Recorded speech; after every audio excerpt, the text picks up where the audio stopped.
The Leominster City Council meeting is brought to you by the generous support of the Service Oil Company, 345R Lancaster Street, Leominster, 978-466-1922.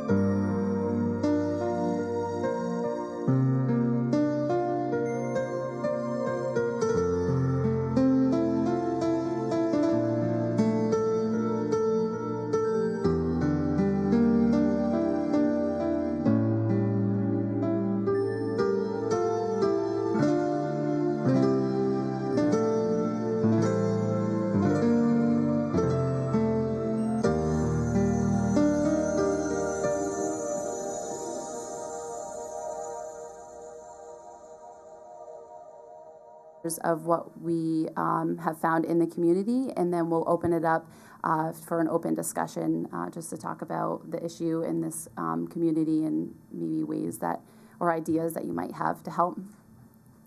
Okay. Great. Awesome.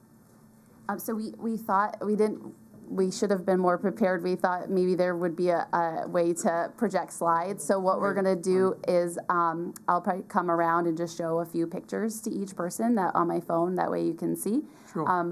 Because I'm not sure if you guys can all see this if we turn it around. It's not bad. Not bad. I can see it from here. You can see? Okay, great. Yeah. Perfect. So as Celia mentioned, we took a walk downtown Leominster around Monument Square, and we went down to Carter Park. I live in Leominster, and to be honest with you, I didn't know this had become such a problem in my own community. And we met a lot of homeless people wandering the streets of Leominster. Some of them were actually under the influence. Some of them were trying to see what they could navigate around and aid into their substance abuse. And the one thing that really struck us was the fact that most of these people are homeless, and they say that they hang around Monument Square trying to see what the city can do for them. And we were just curious as to what resources are available to them. We did go down to the police department, where we spoke to a lovely lady who told us they do have resources set in place to help the homeless individuals in our community. But we were also just very curious as to what we are doing as a community to combat these substance abuse issues. And some of the pictures that Celia will show you, they're little graphics, so just bear with us. We saw people who had track marks from shooting up. We saw people who had actually lost part of, one individual had lost part of his arm from IV drug use.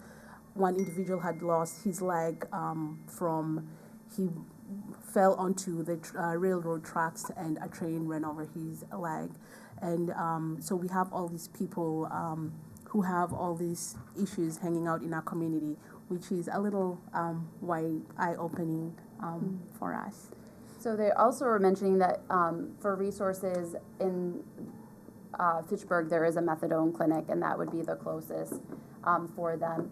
But some things that they spoke about was when they do go through resources like that, they use it as a crutch, unfortunately, and to get by to their next high.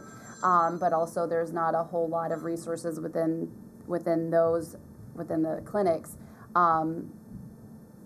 to help them, I guess, on a daily basis, right? Like once they leave there.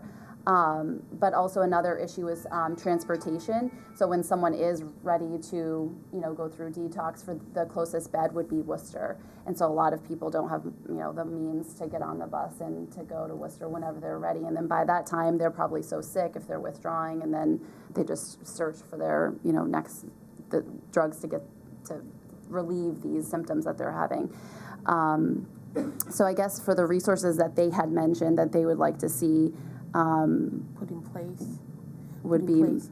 The other thing that really struck us was the fact that most of these people are not actually even Leominster residents. Most of these people are coming into our community because we're very close to the highway, so there's highway accessibility, and it's showing that this is actually a problem that's going to get worse before it gets better, because you have all these people coming into this community, and they're bringing in with them these drug use, I guess you could say that. But I mean, it is a problem here, but it's going to get worse before it gets better. So were you able to see some of the pictures? Okay, great. So I guess our question to you would be, what's your take on this, and how are we as a community going to combat this or deal with this, or how are we going to make this issue better? That's a great question. I actually would like to hear you answer that. The reason is because we usually take traditional paths. You know, we start with prevention in schools, if we can, in comprehensive health education. A lot of the different programs like the Boys Club, Girls Club, if there's a YMCA involved, which there is now in Leominster again, the recreation program, after-school programs are designed to work with young children.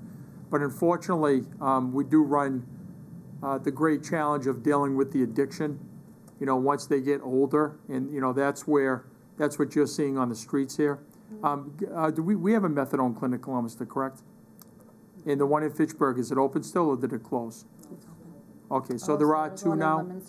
We do have one, so I would imagine that some of the individuals that you had some dialogue with actually use the one that's right down on Whitney Street in Leominster. Okay.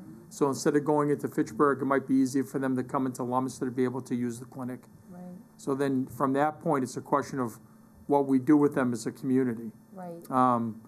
Sometimes there's a stereotype between someone who has an addiction and someone that is homeless. So we don't want to mix that piece up at all. Right. But you've run into people that have the combination of. So, you know, what is your guesstimate, I guess, or hypothesis on what we need to do as a community to help service them or to be able to provide treatment for them? Well, the one thing that was an overall consensus was the fact that there are no shelters in Leominster. Most of them indicated that the closest shelters would be in Fitchburg. And we spoke to a couple of ladies who said they've been to the Fitchburg shelter where they were sexually abused, where they were put in very difficult situations, and they did not feel safe there.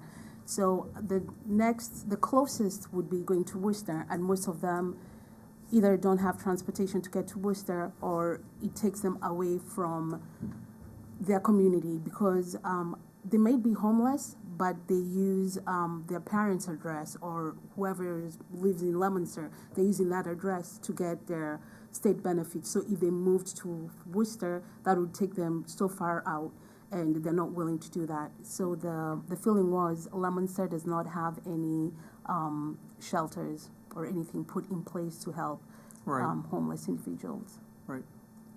We do have a couple of rehabilitation programs. One of them is on Orchard Street, and that's basically for mothers with young children. And it's a program that weans the kids back in with the mothers once they've gone through rehabilitation, you know, to get them back on their feet, inevitably to move them back into society, get an apartment, be able to hold a job again, and also deal with their addiction. But as far as having, you know, some of the programs you're talking about, like a shelter, I know that there's been discussion years ago with the Leominster Downtown Association, and, you know, their feeling was, at that time, you have to be very careful what you bring, because if you build it, they will come. So it's not that they don't want to help them, it's just a question of how can you control if you build a facility that has a rooming house, for example, with X number of beds available, and all of a sudden you get an influx of people coming in from outside the community. You can become overpowered with people that you can't service. Councilor Cormier? Yeah, I was just curious, you know, through your studies, because I'm sure it's a conversation that's going to be had a little bit more, and it certainly isn't going to be for a body like this to discuss, but maybe the legislature. And I was just wondering if you have any any input or have done any work on, or any study on safe injection sites, and what you think about those types of facilities as well? We were actually very fortunate. Last week we went down to Boston, where Methadone Mile, and they have the homeless hospital. It's not in particular a safe injection site, but you can come in and safely not withdraw, but if you're under the influence, you can come in there and they'll monitor you. They'll give you fluids if you need fluids. They'll take your vital signs and they'll keep an eye on you until you are over the high. They do not use Narcan, and that was one of the things that we found very interesting, because most of the time when you call emergency services, if you find an individual who is under the influence, the first thing they do is they use Narcan.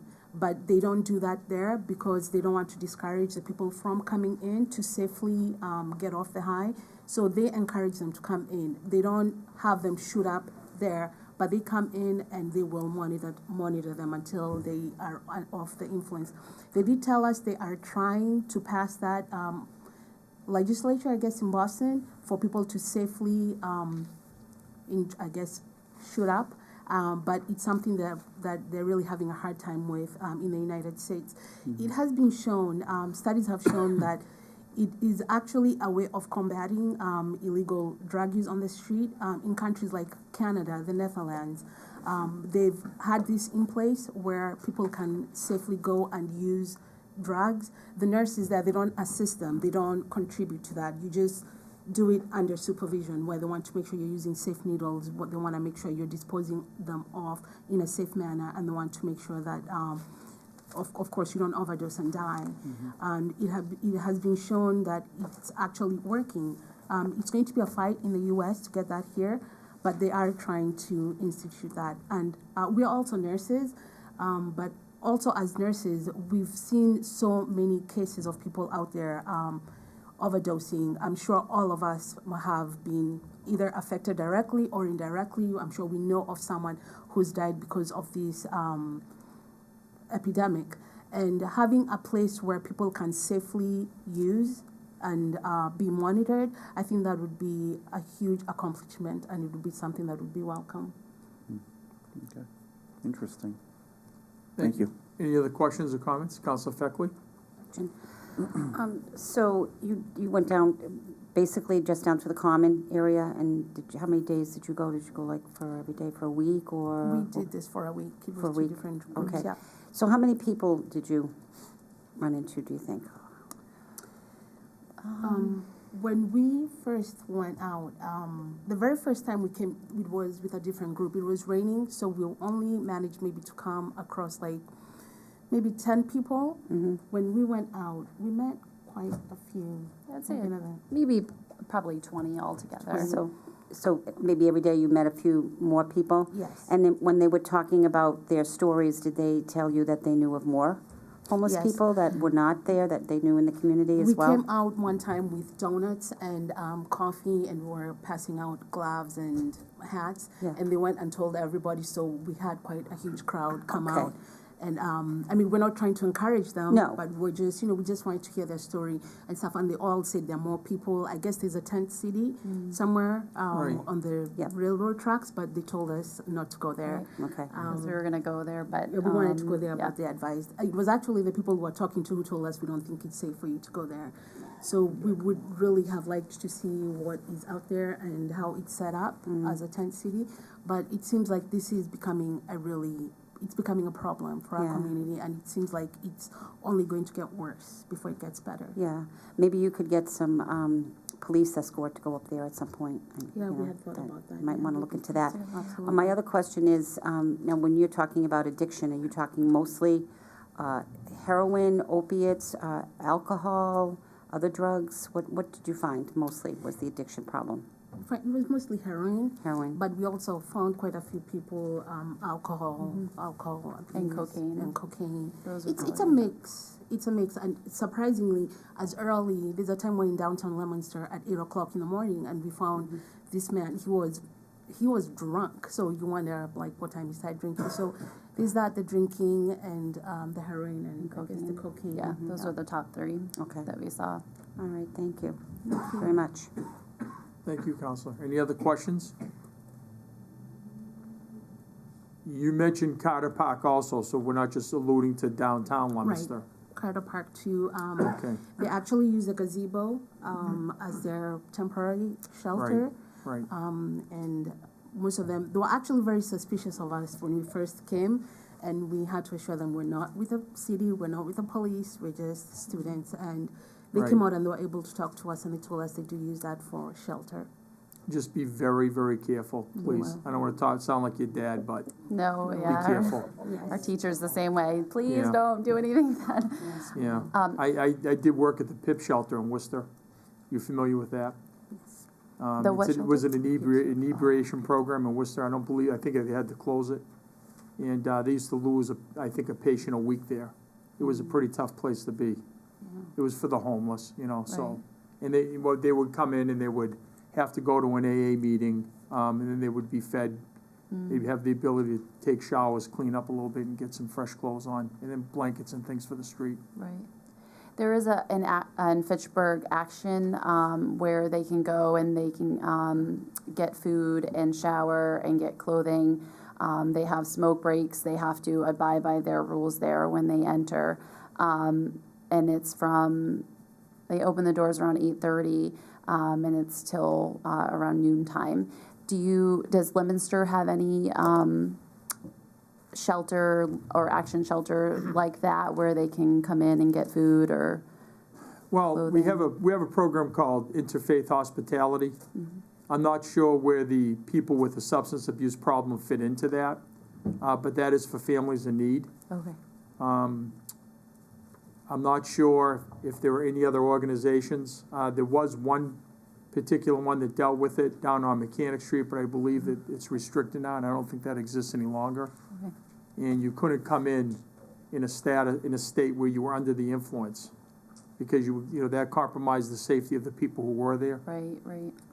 So, ladies, we don't have all night. We could talk to you all night I on know. this, but let me just share with us, your professional experience, what's led you to here this evening, and as we get into the colder months ahead, what can we do as a community that can be effective to help some of the people that you've alluded to tonight?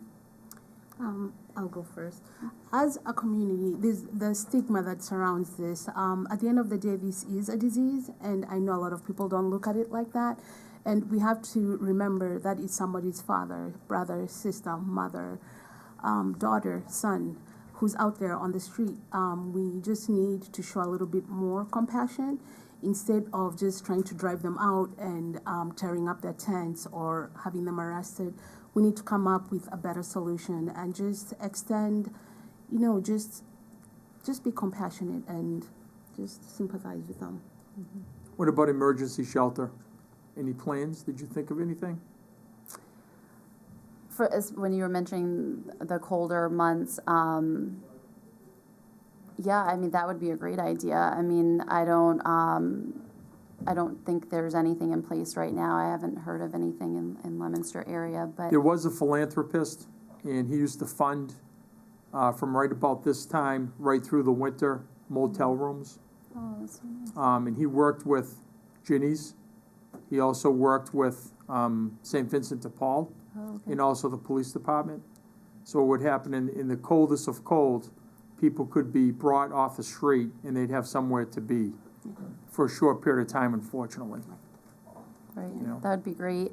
Or a soup kitchen. A soup- 'Cause right. That's the other thing that they say. There's nothing out here where they can get a warm meal or something to eat. They did talk about Ginny's, and we actually went over to Ginny's and we spoke to the lady there. Yes, they can go in and get food, but most of these are canned foods, and Right. if you don't have means of preparing it, it's really not going to help you.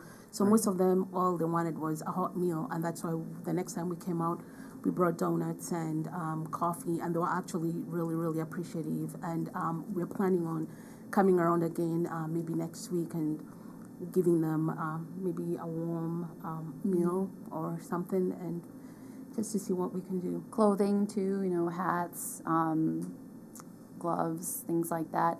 I know that through our experiences so far this semester, I know, people are experiencing homelessness is a separate issue from substance use, but mostly about 90% of people experiencing homelessness are using.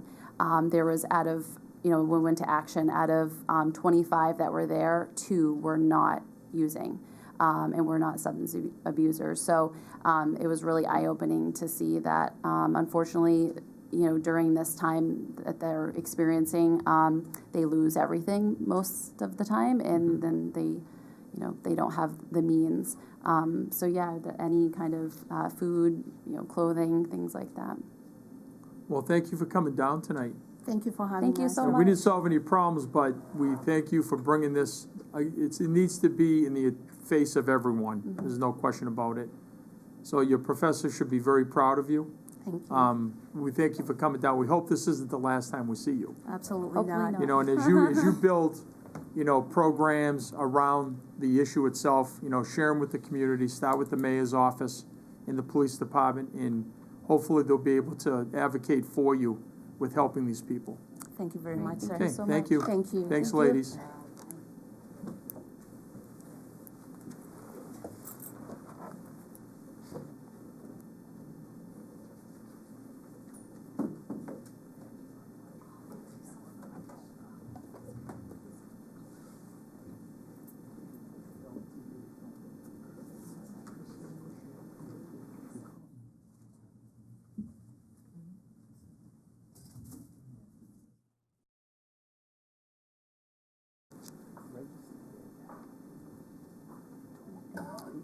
Gail, at your convenience.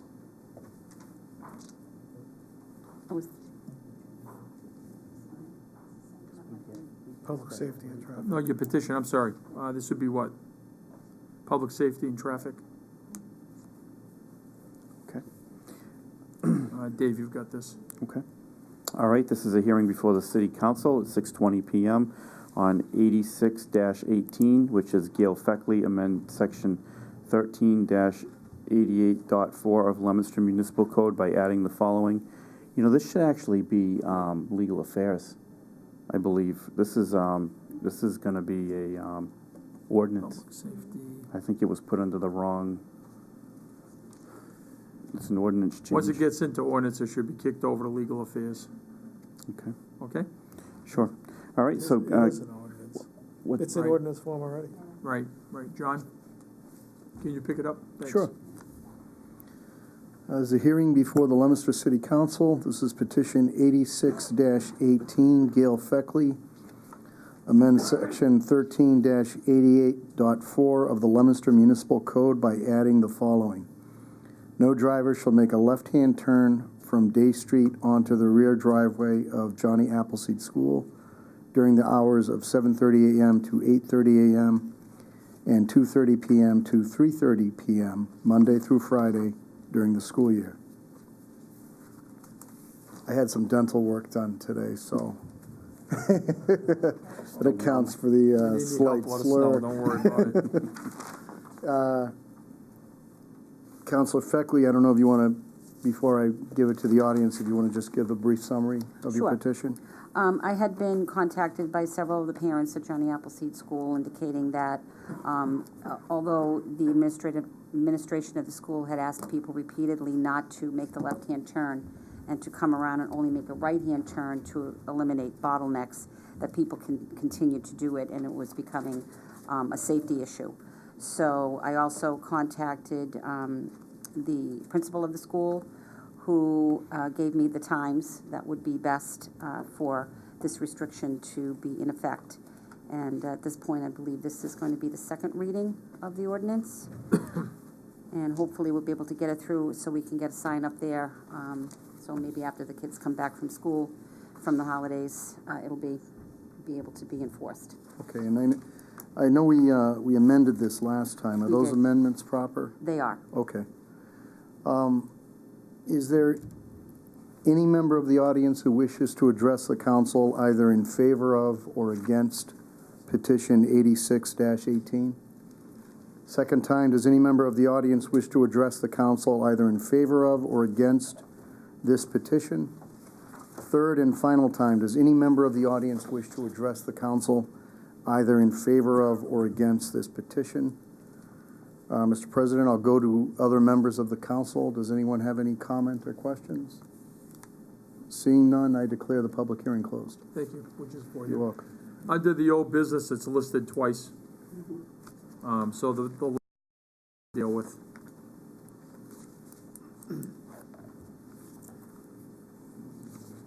Just before new business, you cross that right off.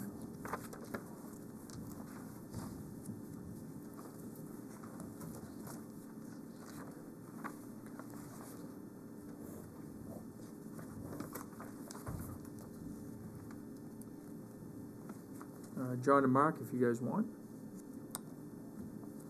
I think, have you been doing this one or me? Given your dental work, if you want me to do it, Yeah, I appreciate that. I'll field the ball for you.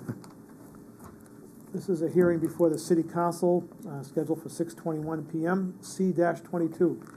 Dean J. Mazzarella, Mayor, relative to authorize the Treasurer, with the approval of the Mayor, to borrow $810,000 for the purpose of funding the foregoing acquisition, and costs incidental or related thereto in accordance with the General Law, Chapter 44, Section 7, and/or any other enabling authority, and to issue bonds and notes therefore, and in accordance with General Law, Chapter 44, Section 20, any premium received by the city upon the sale of any bonds or notes approved by this vote, less any premium applied to the payment of the costs of issuance of such bonds or notes may be applied to the payment of project costs approved hereunder, thereby reducing by a like amount the amount authorized to be borrowed to pay such costs.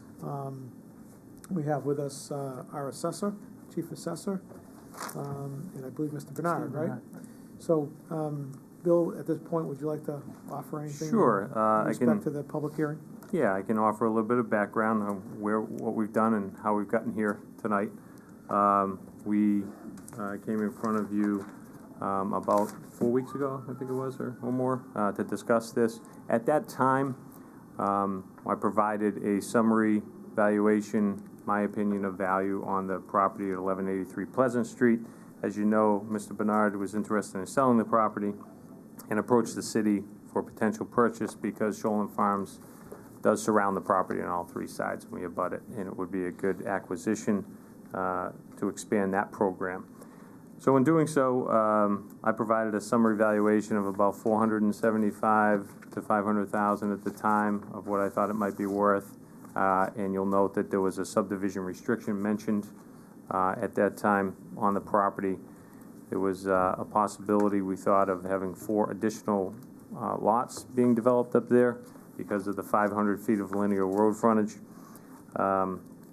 And I think it was Lamakia Real Estate provided an opinion of value upwards of about $695,000 at the time, because we also thought that that restriction stayed. So in doing our due diligence, we obviously hired an appraiser to appraise the property before continuing the purchase of this property to see what the acquisition price might be. And in doing so, we were asked to get a legal opinion on that subdivision restriction. We did reach out to Coltman and Page. I do have a legal opinion on the subdivision restriction. It is over 30 years old. It is a quite detailed legal description, but in short, it does not hold at this time. It would not be enforced by law because the restriction is so old, and there's other case evidence that would lift that restriction and allow the property to do what he deems necessary with the property. That being said, it changed the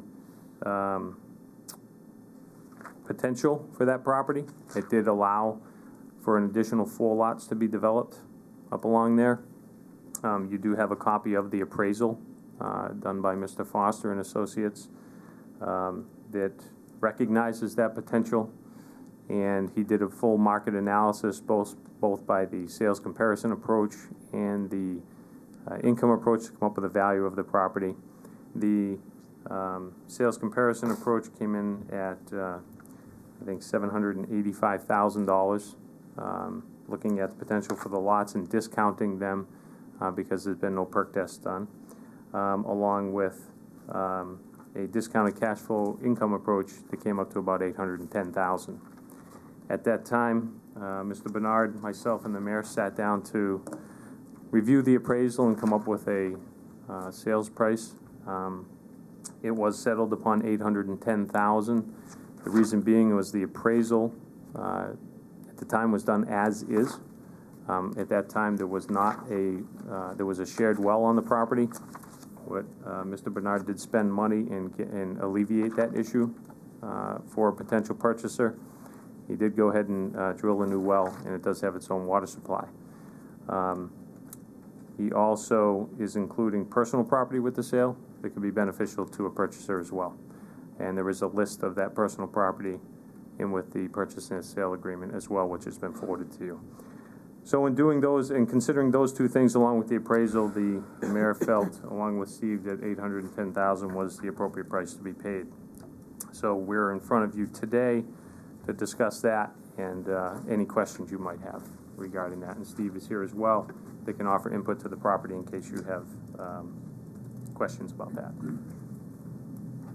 Thank you. A couple right off the bat. Is this land 100% in Leominster? Yes, it is. Okay. Is it in the watershed district? Not to my knowledge. Has that been qualified? No.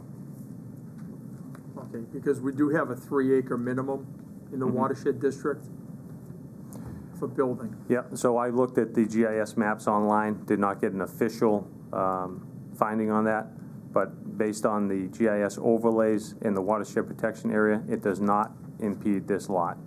In fact, it's about 200 yards away from it. Okay. So. All right. Councilor I'm Frida? going to recognize Councilor Frida. Mark, I'm sorry. That's okay. I apologize. Go ahead. I actually have a couple questions Sure. regarding the appraisal. This appraisal was done for both of you? I mean, for the city and? Yes. Why would we do that? Well, Mr. Bernard is the purchaser. I felt as though he needed to have direct access to the appraiser, for number one, and that we needed a relationship with the appraiser as well. I mean, it's obviously being done for us as a purchase agreement, but it also needed his input to make sure that Mr. Foster could speak with him freely and discover any nuances about the property that needed to be considered during the appraisal process. So we thought it would be best that it was prepared for both parties involved. So we shared the cost of the appraisal? We did not share the cost of the appraisal. We did pay for that. We paid for the appraisal, but we're We not did. completely the client. Correct. How do you negotiate with an appraisal that the seller and the buyer are Well, on it once together and only one person pay for it? well once we do an appraisal on any property in the city, Yeah. and it is certified, it is public as well. So we didn't think that there'd be any issue with that. It is public information. All right, I do have a couple questions regarding some parts of the appraisal. And I tend to disagree with the I don't know about watershed, but I think there is some, there are areas up there for the surrounding the Haywood Reservoir.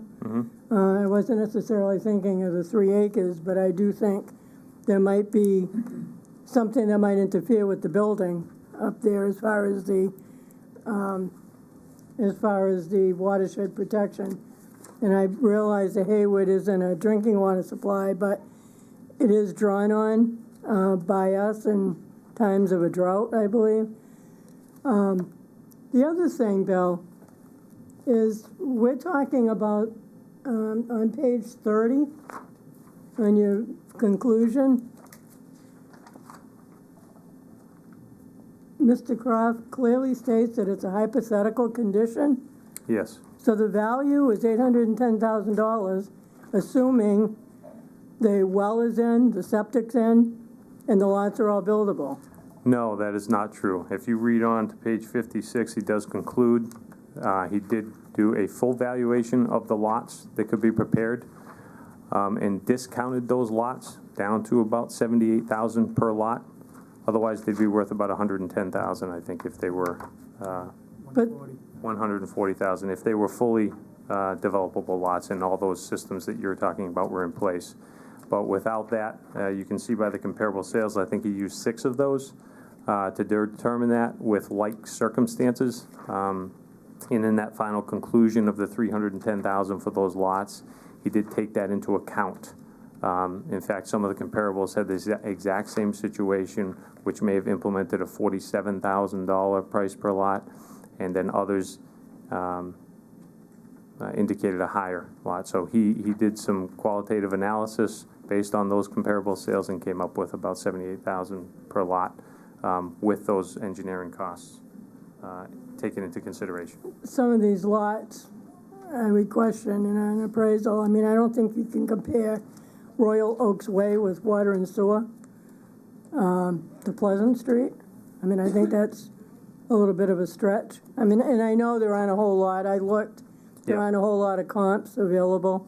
So, giving them that. But, when you're in Princeton and you're on Royal Oaks Way, I think there's some real question about where the comps are coming from. Sure. And how they compare. And as far as the lots go, that's not an engineered or stamped plan. So we don't have any, that's a drawn map of the lots. It's not qualified by anybody that it's engineered or stamped. So, that would have to really be checked. I guess I'm concerned that we're on such a fast track with this. We have very few answers. We got the appraisal, looked at it. We don't know about the environmental issue. We don't know. We know that's an arsenic line. There's no question about that. And I can remember jumping up and down to do arsenic testing when we bought Shoreland Farm, and Mr. Posick said, absolutely not. You want to buy it, you buy it. And we weren't able to do any testing. Sure. But we weren't building houses on it either. Yeah. So I have a little bit of an issue with the value and some of the things on the appraisal and the fact that we're moving so fast with it. And I did talk with Joanne Donato out of courtesy. I called her because I had issues with the appraisal. So I wanted her to know because I know it's in their plan. But we don't maintain the buildings we have now, so I guess who's going to be responsible for maintaining that building? Is it the Friends? Is it us? We don't have a good track record of, we get a roof that leaks here. I've got some real issues with the whole situation at this point. So all the points you bring up they're definitely valid. I can't speak to Mr. Croft's opinions of value, obviously, because he did the analysis. Based on his analysis, he presented opinion to us. As far as the plan goes, I think it's also important that, at the time we looked at this, we don't want to spend a lot of city money pursuing a purchase or looking through engineered stamp plans for this particular type of scenario, because it is more of an A&R approved lot. It's not like we're building a road. So to go through stamp plans and develop lots where it's clear that it's 80 feet of frontage and half an acre of land, and we have 500 lineal feet, it's kind of easy to make those presumptions without risk. Knowing where the watershed district is, not doing a full environmental analysis, I understand those concerns. And I think that any purchaser for this type of property would have those concerns, and we'd be going through the process we're going through. Certainly, if there's more analysis that needs to be done that you're comfortable with, it is what it is, and we certainly can do that. Even if you did the water and sewer, the not the water and sewer, the well and septic. You need to know whether you can position a well and a septic in there. They got to be 100 feet apart. Yep. So do we have the land to do that? Would that be approved? That's what I'm saying. you know, you can make the assumption that there are A&R lots and they're fine the way they are drawn up. But it's not answering the question about whether you can get a septic in there and a well in there and have the proper distance if Right. there is some wetland there. Right. So, you know, I don't presume that those lots are okay unless it was stamped Sure. and it was engineered and all that was looked at. Yeah, So, plus but- it's got a failed system to the house itself. Yes, So it you're does. talking, Well, what, 40, we're not sure of that, 50,000? but I think Right. Steve is sure of that. What was that? We're not sure of that, but Steve says that he thinks necessarily it wouldn't pass Title V, Yeah. is that right? I mean, I've been here 35 years, and I pump the system every 3 years and whatnot, but I've never had a problem. Why is he referring to a failed system in the appraisal then? Because it's presumed to be failed, Presume, it's an I'm assumption. sure it's, So there's another presumption. Right. I mean, that's, So so the valuation is 810,000 with those presumptions that it does have a failed septic system, that these lots can potentially be developed, but are not. If we did go through the process of spending the money and determine that they are developable and engineered, we would certainly doing ourselves a disfavor and increasing those lot prices, which would increase the market value of the property. We're at this point buying it as is, and the appraisal reflects that. Any other member of the council have a question at this juncture? Councilor Dombrowski. Assuming we're successful, what is the planned use for the property by the city? Did you have Joanne Donato's? We're making copies for you. Okay. I thought you got a copy in advance, but then I looked and it was just myself and Bill. But the Shoalin Farms have a long-term, their mission statement and a long-term plan. They went through a number of planning processes, and they want to make use of both the land and the house. They have no offices. They have no facilities up there at all. The other thing is, I think you're going to see, and we've experienced a number of other property owners in town who are interested in selling, their property to us. They seem to be reaching a certain point in their life when they have to make, a decision. Some are under 61A, so we're going to get the official letter saying you got 60 days to decide if you want the land. He can sell it. He can list the land, list it and sell it to anybody he wants. This was sort of an agreement that we had with him for years now, that if he ever decided to sell it, that he would just give us, a first offer on it, right, a first refusal, unofficial. There was no anything in writing or anything. And then we started talking to Steve, how long ago was it? almost 6 months. Yeah, 6 months ago, and we came down to speak with the council at the time to get your thoughts and idea, and that's what brought us to this point. I mean, Shoalin Farms is a tremendous success. It is. I think we all know that. I don't think anybody would argue the point. Is 800,000, is the amount, that's the appraisal a lot of money? It is. It is. But we are the people, we're the stewards of the city today. And so we can't go back later on and buy up the land, and that's why, different thoughts about it is a positive thing. But one thing I know is we can't go back later if there are houses built, whether it's 2 more houses or whatever. So the other use would be Shoalin Farms. Okay. And there's, is there a timeline that the owner has established or that we're under for a closing? Do we know what that is? The purchase and sale was signed on October 22nd with the closing date estimated at that time to be December 12th. Okay. Because I noticed in Joanne DiNardo's letter, her last paragraph talks about a post-use committee being formed to develop a comprehensive plan before any purchase is made. I mean, have we taken any steps along those lines or not yet? No, I just received that letter on Saturday, Yeah, so no, I understand. unfortunately I Do didn't consider that. we know what would be involved with forming such a committee? And is that something that can be done timely? What's that? I'm sorry, I was handing over. Yeah, Mr. Mayor, if you look at Joanne's letter, and I Yes. understand you guys just got it, Yes. the very last paragraph is what I was referring to. And I didn't know if if such a committee could be established and such a Oh, yeah. plan Oh, conducted. absolutely. I mean, we're not timely? gonna just, I mean, the greatest fear, we can't do this, is buy a property and let it, I mean, it's built in the 1700s. Yeah. And buy a property and let it deteriorate. So, I Yeah. mean, that's not an option. But you're So- comfortable in this next Oh, yeah. 30 days that you could put together such a plan? Absolutely. I mean, I think Sholin's updates their plan. I mean, Joanne's here, but I mean, they're constantly updating their plan in terms of, you know, the farm and the area around it. So, yeah, I don't see any issue with that. I'm not overly concerned with I don't that. have any Oh, other questions good. at this point. Anybody else in the council have a question? I think dovetailing what John asked, that's sort of my thought process of one of them, is how adaptable this property is to Sholin's use. And based on Joanne's letter, it sounds like we don't really know that exactly right now. But it's something I'd want to know about. I'm not sure anybody can answer that just yet. I guess I'll open it up to members of the public. Anybody in favor of C-22? We'll start with that.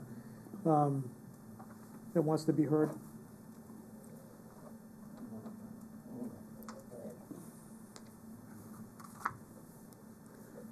Hi, Jody Murray, 275 Mechanic Street, Leominster. Those of you who don't know me, I've been on the board of Sholin Farms in the past. I served on it for 10 years. Joanne and the organization has done a phenomenal job on returning that farm back to its state that it is in right now. I mean, there's absolutely no doubt that the perception of the future up there would be greatly enhanced with this property. It's been something that I had championed right from day one when I went on the board to incorporate a piece of property that used to be on the original farm back to its original state. There are many things that can be done with it. As everybody says, you know, Sholin does not have office space. They hold their meetings wherever we could hold the meetings, do whatever had to be done to do. And they've overcome a lot of the naysayers in town, a lot of things that should never have happened, and they've come out to be a winner, such as losing the tractor, you know, vandalism, etc. This up there would just cement that whole corner into something that they could use for future generations. I mean, it's not going to be for me for too much longer, all right? But the kids got to know where an apple comes from. You know, kids got to know that the apple isn't in the back of Hannaford's in the bag, all right? And if we don't teach the kids with an operation like this, then shame on us. That's all I can say. Thank you, Mr. Murray. Is there anyone else that would like to speak in favor of C-22? How about against it? We'll get there. No, not your turn yet. In favor of C-22.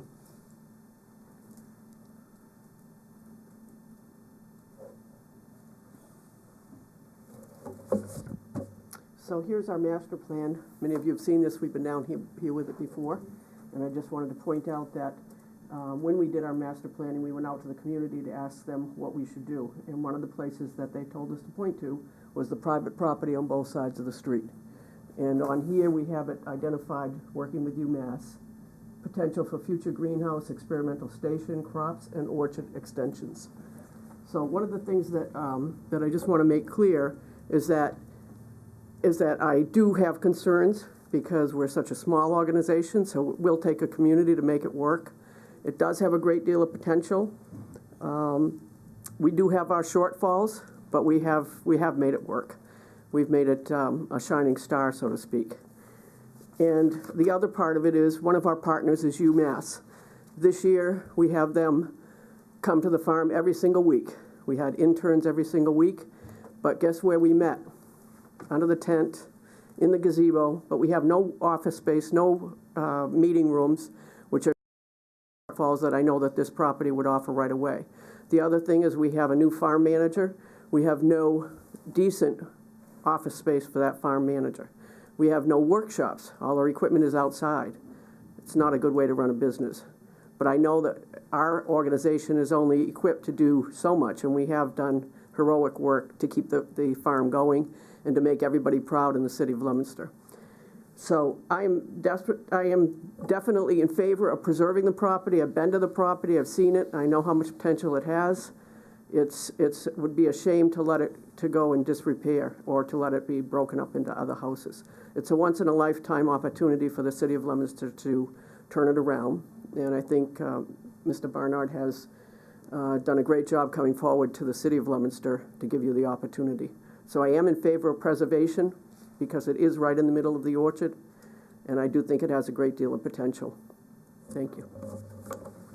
Thank you, Did I say Mrs. who I Donato. was? Joanne Donato, 18 May Street.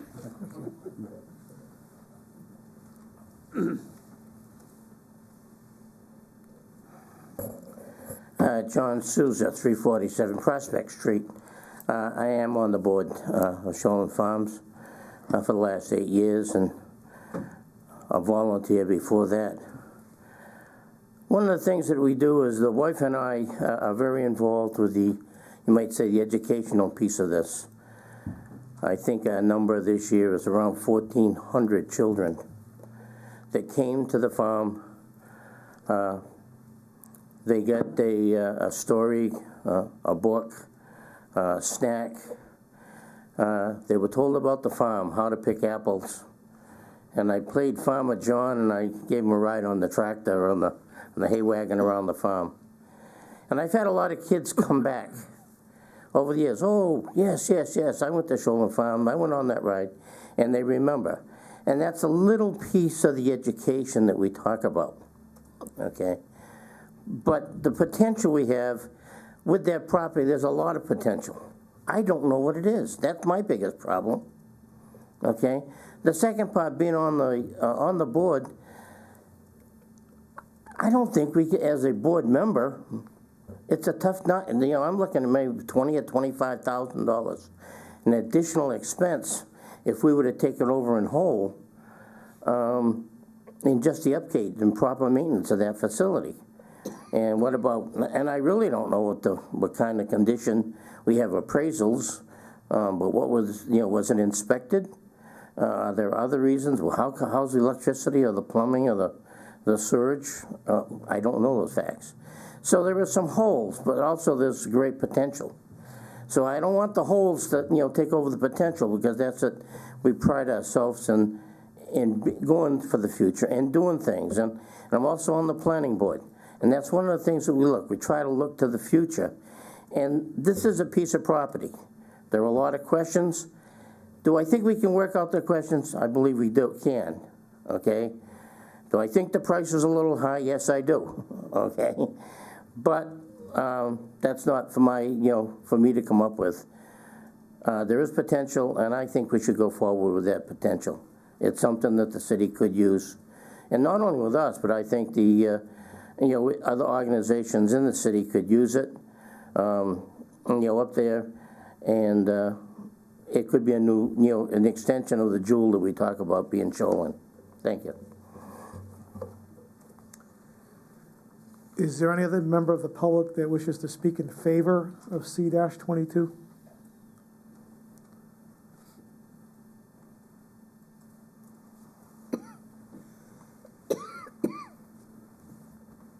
Good evening. My name is Dorothy Rulo. I live at 54 Low Street in Leominster, and I think Leominster has a wonderful opportunity to expand the history of Leominster in acquiring this property and not losing it to more development and something else in a beautiful part of our city. We've lost so much already of Leominster's history, and Shoreland is a big one, and this is a wonderful home. I don't know what condition it's in. It's 1700s. I mean, how can we lose anything more? We still have the Lincoln House, but the Lincoln House we've lost so much in the inside being torn apart by someone that purchased it, when Leominster could have bought that for absolutely a song almost. So I ask you to please try and consider saving something for Leominster that is so important for us and for the people that come after us. Thank you. Thank you, Dorothy. Is there any other member of the public which wishes to speak in favor of C-22? One more time, any member of the public that wishes to speak in favor of C-22? And a third and final time, any member of the public that wishes to speak in favor of C-22? I'll open it up to opposition comments. Is there any member of the public that wishes to speak in opposition of C-22? You're recognized, sir. Your name and residential address, please. Good evening. Robert Peralt, 65 Wachusett Street. I live in a 1752 house, and it's constant repair. The house that's there, Bernard's, will be a constant expense to the city. It's not built for a visiting center. It was a home. If we bulldozed it down and bought the property, we'd be ahead of the game. Take some of that money and build a building that they can use. It was mentioned they have no place for the equipment to be repaired. How are you going to put the equipment in that house to repair it? If you built a separate building on the land that the Leominster now owns, you could have office space, places to repair the equipment, and all of the maintenance that you need. It's probably a lot cheaper than $800,000. The next item, my son, which lives on 985 Pleasant, is selling his house this spring, and his was built in the 1700s. And he has 4 acres of land. That was appraised for $162,000. $800,000 is a long stretch. The next thing about that house, okay, it's got to be handicap accessible. You got to put in restrooms for all of the people and so forth in the offices. The furniture, everything, that's all gone. It's going to be a constant expense. The land itself, yes, the land is great land. It's probably got DDT on it, Shoreland Farm has. So as far as anybody building there, it's going to have to be a long procedure on that part. The other part is, around that particular building, it's been plowed for the last couple of years. Not one thing has been planted. So why do they need this additional land? Okay, Cumo's land, which is right across the street, it's sometime in the near future is going to be coming up for sale. It's quite a bit more land. Are we going to go down this road again? I'm really against it. Thank you for your time. Well, thank you, sir. Is there any other member of the public that would like to speak in opposition to C-22? Yes, sir. Kind of feels like this is a done deal, but I'll speak anyway. My name's Glenn Shepard. I'm at 388 Pierce Street. I lived there with my family and my grandparents' old farm that they bought in the 1930s. I spent many hours there as a youth, moving back in '93. All 3 of my children have gone through the Leominster public school system. Only one left to graduate. That's very soon. I grew up on a farm. I still have connections to those in the farming community doing the yeoman work. It's not an easy business. As my grandfather pointed out to me in the 70s, it's a tough way to make a living. When I first heard about the possible house purchase of near Shoreland Farm, I asked why. What's the justification? I've seen the price go from $450,000 to $600,000 to $800,000 plus. About the worst negotiated land deal I have seen from a buyer's perspective. Awful. I've read the appraisal. Don't drink the Kool-Aid. That should be revisited from a buyer's perspective. I'm shocked that the city paid for it and the way it worked out. Again, why? Is it really needed? What is this? Does the price include the new septic? How much is it going to cost to bring this up to code to meet all the modern public building requirements? Restrooms, ADA, fire requirements. What's the projected maintenance cost? Who pays for that? Who does the maintenance? Are we going to fall on a city department that's already understaffed and underfunded? Municipalities should not act as businesses in many instances. But that said, since we are in the apple orchard business, which I will tell you again, connections, there's not an awful lot of apple orchards left. You know why? Because they're not making any money. The balance sheet of this adventure does not justify a nearly $1 million additional investment. Let's not get caught in the fallacy of sunken cost. I believe we could build a modern facility that would meet the needs of Shoalin for a fraction of the cost without taking a piece of property off the tax rolls and spending more money on yearly maintenance. The city struggles with building upkeep now. Has a number of projects that have barely got past the talking stage for decades. We don't have the money for anything, but we can find nearly $1 million to put this together quickly. This is not the way to spend our tax dollars. It's a bad deal. Survey your constituents. I hope that the rumors that I heard that this is a done deal are not true. Have some strength. I urge you to vote no. Thank you. Thank you, Mr. Shepherd. Is there any other member of the public that wishes to speak in opposition to C-22? My name is Paul Gove, 925 Mechanic Street in Leominster. I don't think many of you were attending these meetings back in 1975 when Route 52, now known as I-190, was being put in the planning stages. And Mrs. Field's house had a historic beehive oven. I'd like you to see how Mrs. Field's house is now. The whole highway was moved because of that. And sometimes these historic things, maybe they should be preserved, maybe they shouldn't be. That one, as well as some of Leominster's other historic things, have fallen into disrepair, and it's not always for the taxpayer to carry that burden. I don't want to continue on about maintenance. Other people have talked about it, and we know it's going to be expensive.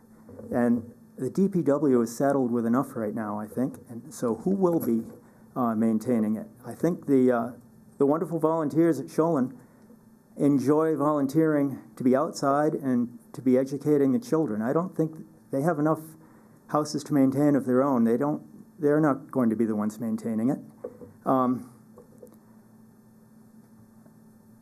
If you take it off the tax rolls, you're losing the money that we would have had every year, plus having to pay all that extra expense.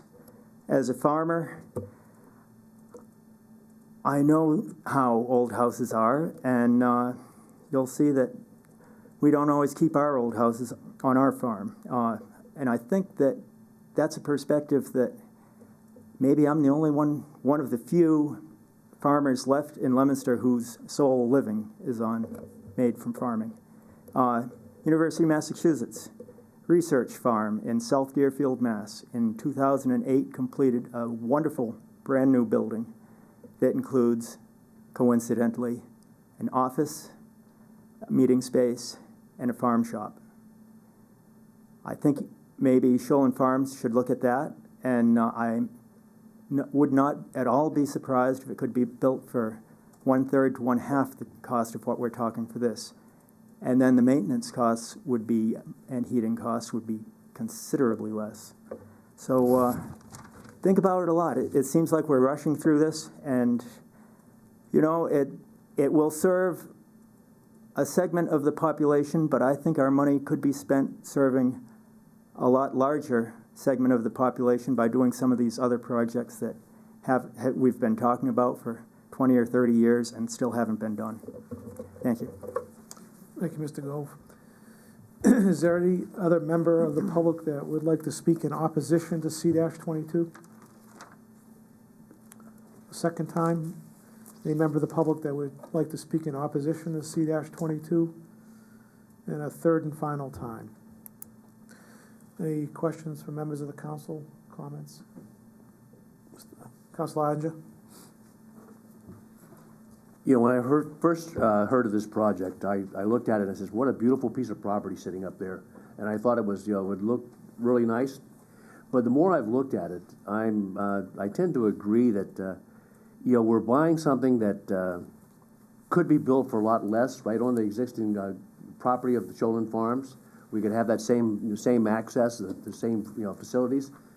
Wouldn't have the maintenance costs like we've heard from Mr. Gove and the other people speaking against it.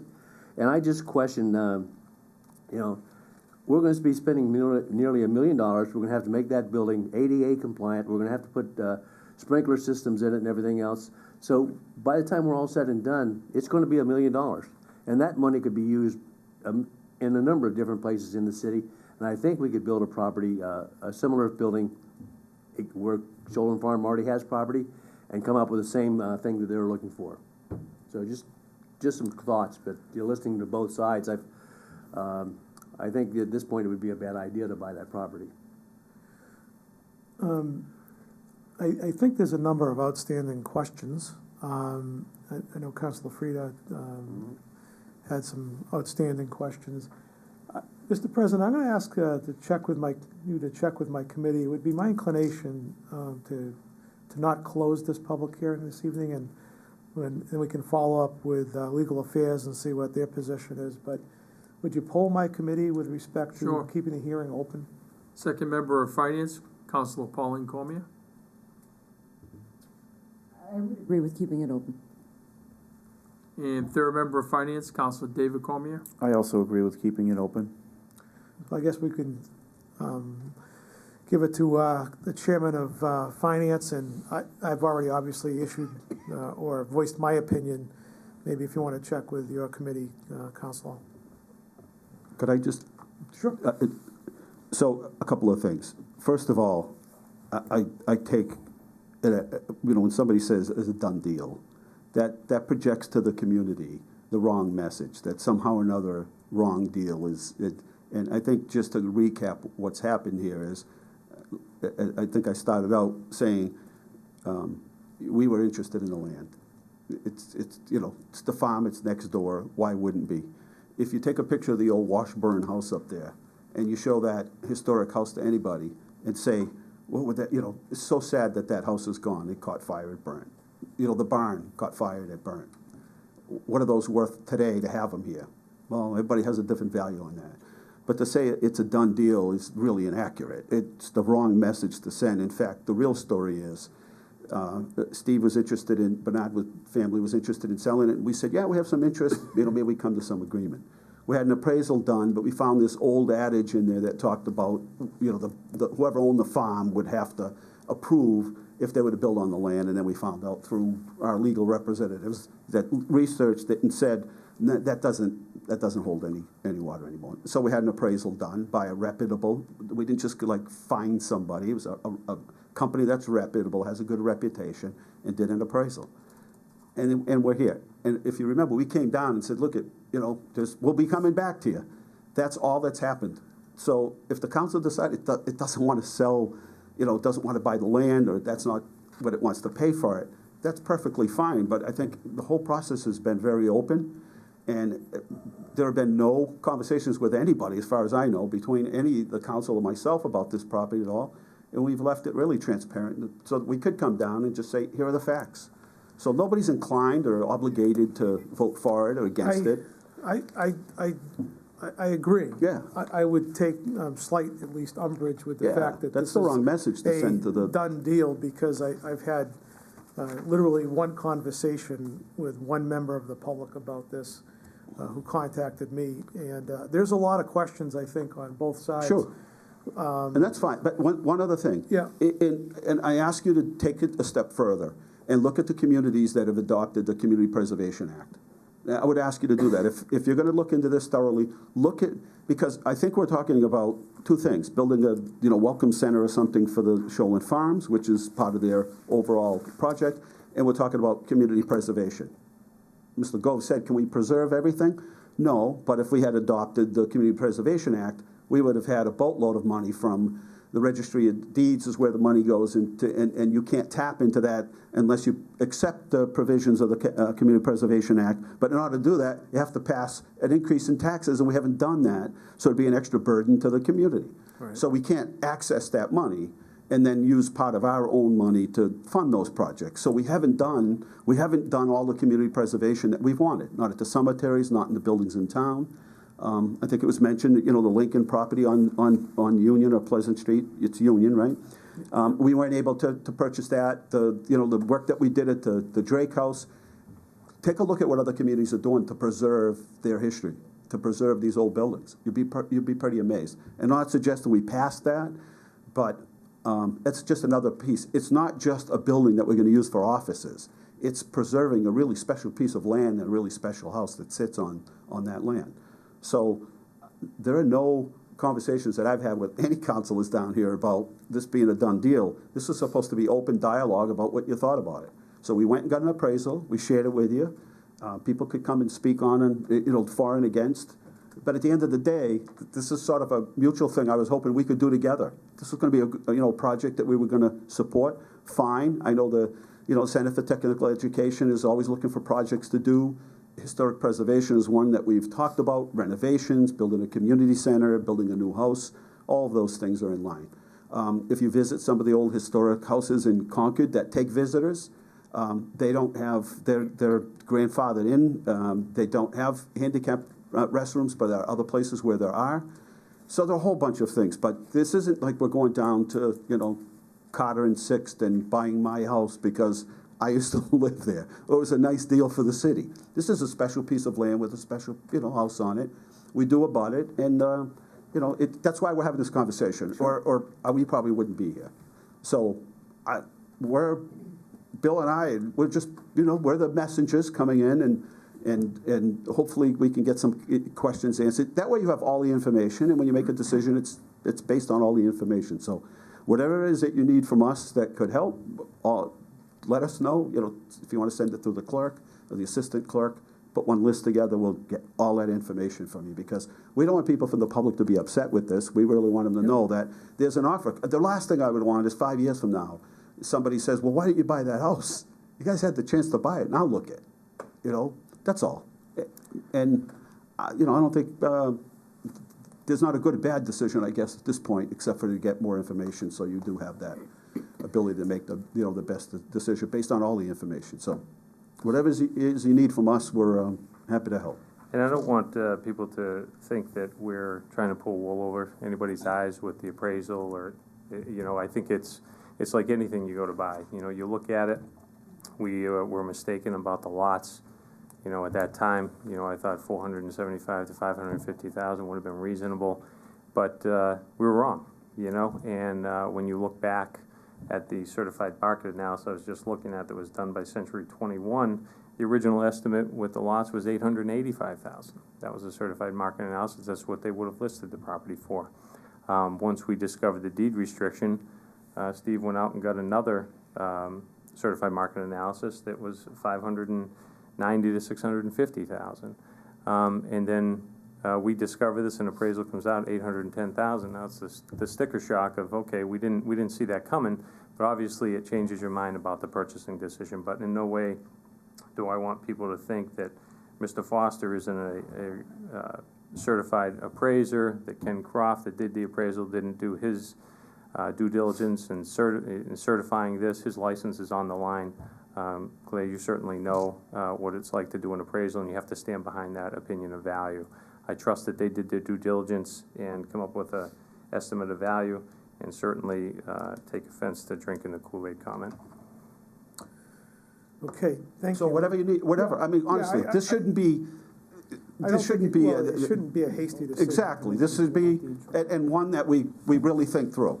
And that's why we're here. We wanted. We were here. I don't know how many months ago, but we really want people to have all the information.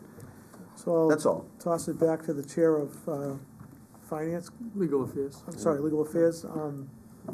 Yeah, I agree with keeping the hearing open, and I'll a list of all my questions. You know, and I'd ask my committee members to do the same, and I'd ask you to poll my committee. Councilor Frida. Well. Can I add one thing? 1 second, please. Excuse me. Councilor Frida. Yeah, what's the date on the purchase and sale? I think I missed that. December 12th is the closing date. Closing day. We always have to estimate a closing date, but that's not in stone. You know, that we're not bound by that, and certainly that can be extended or whatever needs to be done. I guess, from my viewpoint, I'm surprised that there's P&S on it already. That's It's not executed. You're Well, right. I know it's a process, but I thought an appraisal was gonna be done by us, because I think that's what we talked about back when the mayor came down. I think we were all looking at that. The appraisal would be done by the city, get an idea whether it's even something we could afford or wanted to pursue.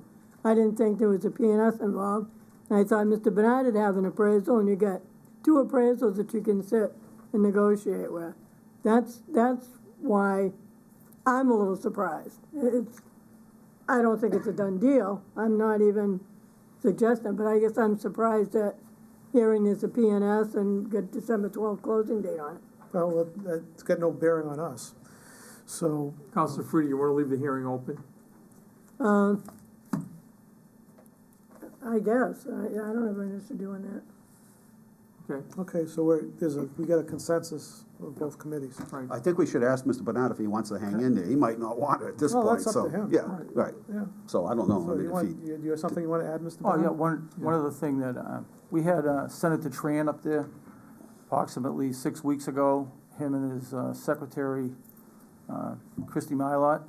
They toured the house, they toured the property. Sat down and talked about it, and he was overwhelmed, which unfortunately a lot of people, unless you're there and see actually what it is, it's the highest point on the hill. I have 200 apple trees still, and several other trees out there.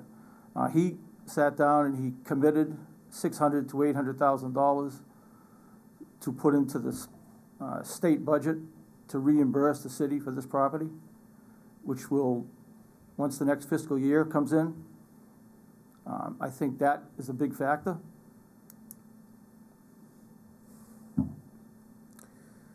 Okay, well, thank you for that. So you can get a list for us of sort of questions, but maybe you do a tour through the building for people that haven't been in, if you're interested. If not, it's okay too. All right, well, thank Sound you good? for Okay, thank the you. information. Thank you for coming Yes. down, and I guess that concludes the hearing thus far. Okay, so we'll For leave this it open. evening. We'll get a date. Well, we actually, you guys have a document what's the date, December 12th? Oh, no, that's just, Okay. that's just to fill in the spot there, but no. Okay, all right. We'll get back to you in a timely fashion with more questions. How's that sound? Yeah. Okay. We represent the city, so we have to do what's Right. best for the city, so whatever time it takes. I mean, he may not, want to wait that long, but that's really his choice. So we'll schedule a continued hearing date when it comes up on the regular calendar. Okay, very All good. right. Thank you. Thank you. Thank you.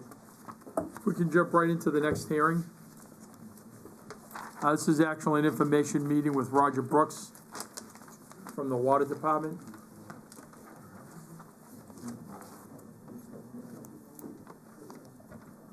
I was up there today, had the biggest red delicious apple I've ever seen in my life.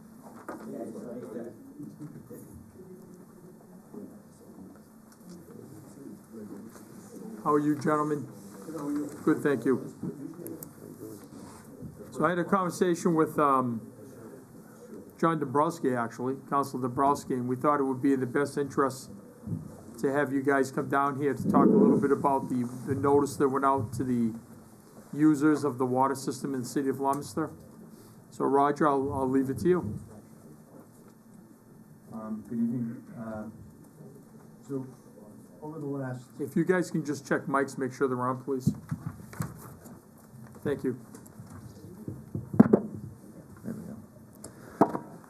over the last few months, we've gone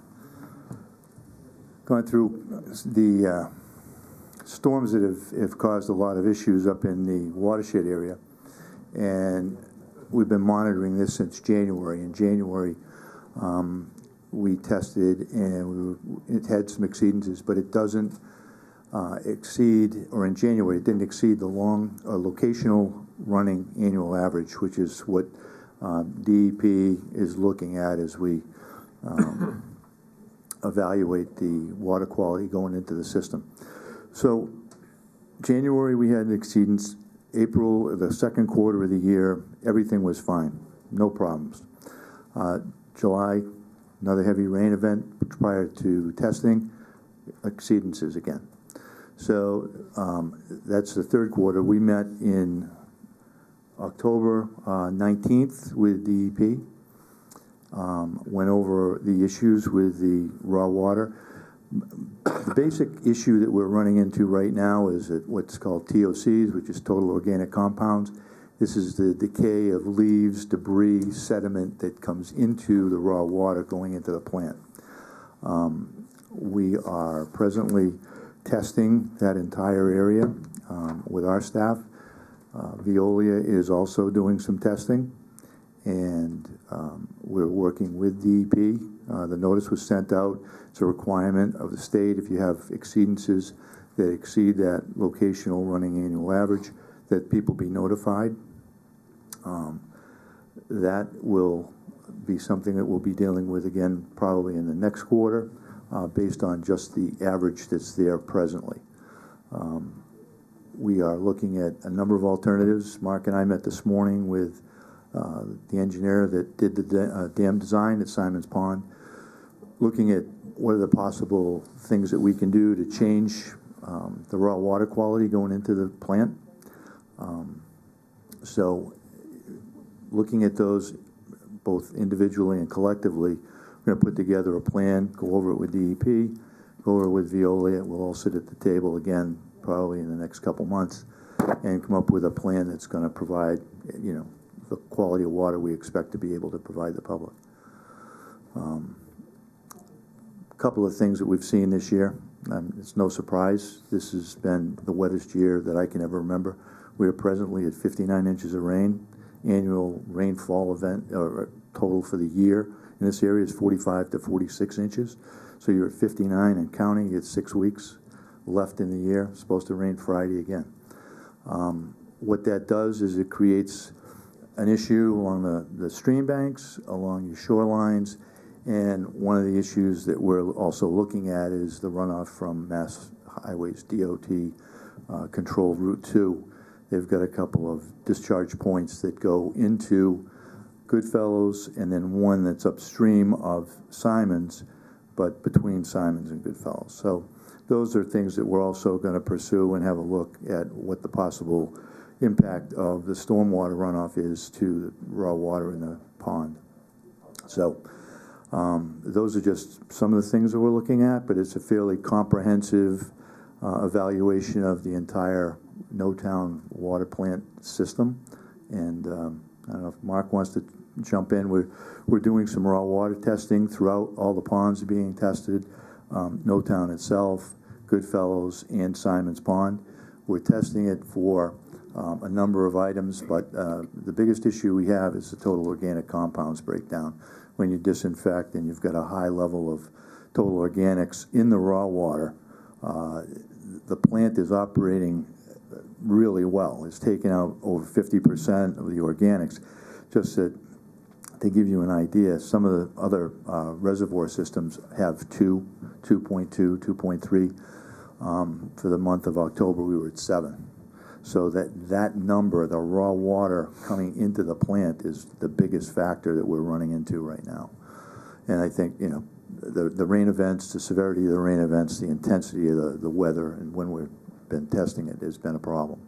But so we are meeting again. I don't know when Rick Davey from Wright Pierce is coming back, but so far we've had 2 meetings with DEP, 1 with the engineering firm, 2 with Veolia, and we've gone out and set up a protocol for the DPW to actually do some raw water quality testing. So, Mark? One thing I just want to add, sorry, is that when you're looking at the plant like this, you can't just change one thing. That's why you need an engineering firm to look at. You change one thing, it could change another. You know, you could have another exceedance in another chemical.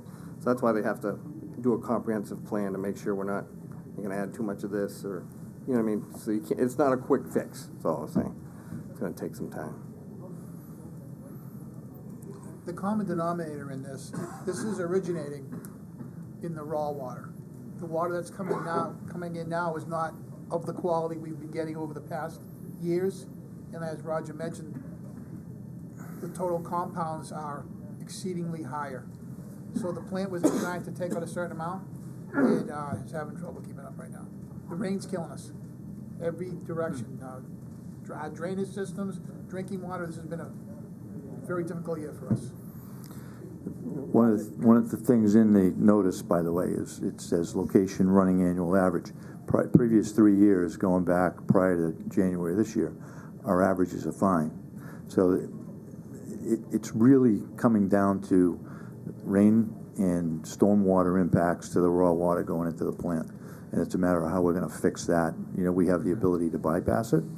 We have the ability to put in booms. I don't know if you remember back years ago when we talked about Barrett Park and swimming, and there was a talk about a Gundar boom. That type of concept where you get into the stream, you put in basically a filter that goes from shoreline to shoreline, and it takes the sediments out of the raw water stream. Doesn't totally eliminate it, but it reduces it.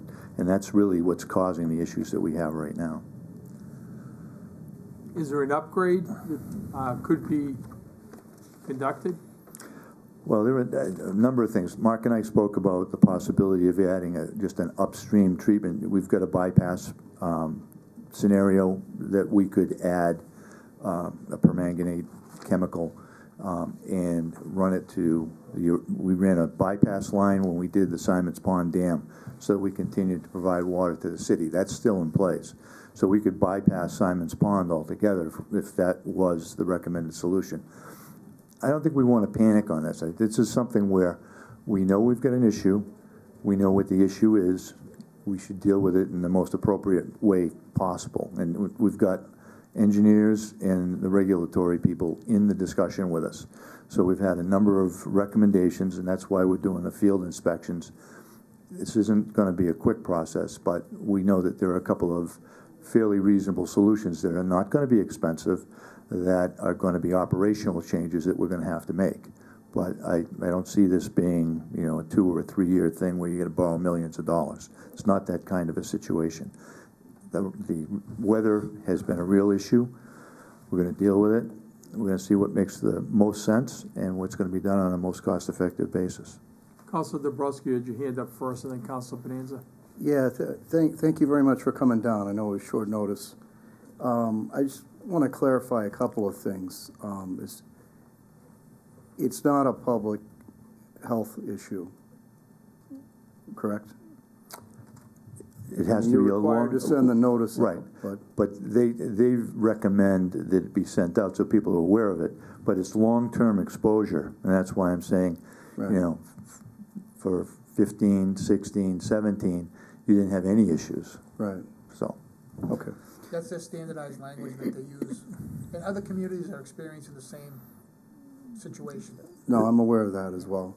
And then I also want to clarify, it's only affecting No Town Reservoir. It's not affecting the other two water. Correct. At this point, that's what we're pursuing is the testing that we had for results out of No Town. And is it a byproduct of overchlorination? Is that the? I don't think it's overchlorination, but you do have to. It is absolutely a byproduct of disinfection. Yeah. I mean, you know, the issues back years and years ago, you know, you had dysentery, you had cholera, things like that, and that's what the disinfection has eliminated. I mean, we as a society don't have those illnesses any longer, but there's a caution of making sure that we don't overdo a good thing, and that's why the disinfection byproducts are something that the regulators keep an eye on. And our magic number when we test is supposed to be 80, and we're not to exceed 80. Some of them were barely 90, so we're not in huge exceedances. It's enough to trigger enough where we have to perform additional testing and come up with a game plan. This particular notice is on the HAA5s. This isn't on THM. The HAA5s, the level on that's 60. You're at 61 and 63. But again, you know, these are things that they're sporadic. They change by the quarter. They change by the raw water that's in the system. Like I said, quarter from April to June, we had no violations at all. So it's that accumulation. It's a lot of times it's just a matter of when you test. You test after a rain event. The July test, we had 2 inches of rain the day before they tested. So you get that high velocity rain washing down into the pond, and you get the debris that's there, and that's what gives you the high disinfection byproduct residuals. And when are the meetings scheduled? Right now, we're just going out and doing field work. We're gathering field information. I'm going to say that we'll probably meet with DEP right after the first of the year. It's not going to be a long period of time. They're going to want to see some response from us. Yeah, and what's Veolia's role at this point? They're doing water quality testing internal to the plant, taking a look at a couple of different filtration methods we've looked at. We have a multimedia filter box treatment unit. Those have it's sand, garnet, and I forget what the third is. I'm not sure. And they're looking at adding another layer to that, which would help eliminate the sediment. You know, it's when you're treating it, you take out incrementally. You take out different components in the raw water stream. Take that out before you disinfect. Now you don't have the disinfection byproduct, and that's really the reason for that. Yeah, just to go on, the DEP is requiring us to do 8 weeks of this testing that we're doing around the system. So that's why we want to gather all this data and then meet with them to go over it. Okay. And is it 60 or 80 parts per billion? It's 60 on the HA. It's 60 on the HA5s, 80 on the THMs. Okay. But are the THMs an issue? Not right Just now. the HA5s? Just the HA5s. Okay, that's all my We're going to questions. pause for 1 minute. We have to open up the city council meeting, then we'll come right back to you, all right? The November 13th meeting is now in session. Please stand and join me to salute to the flag.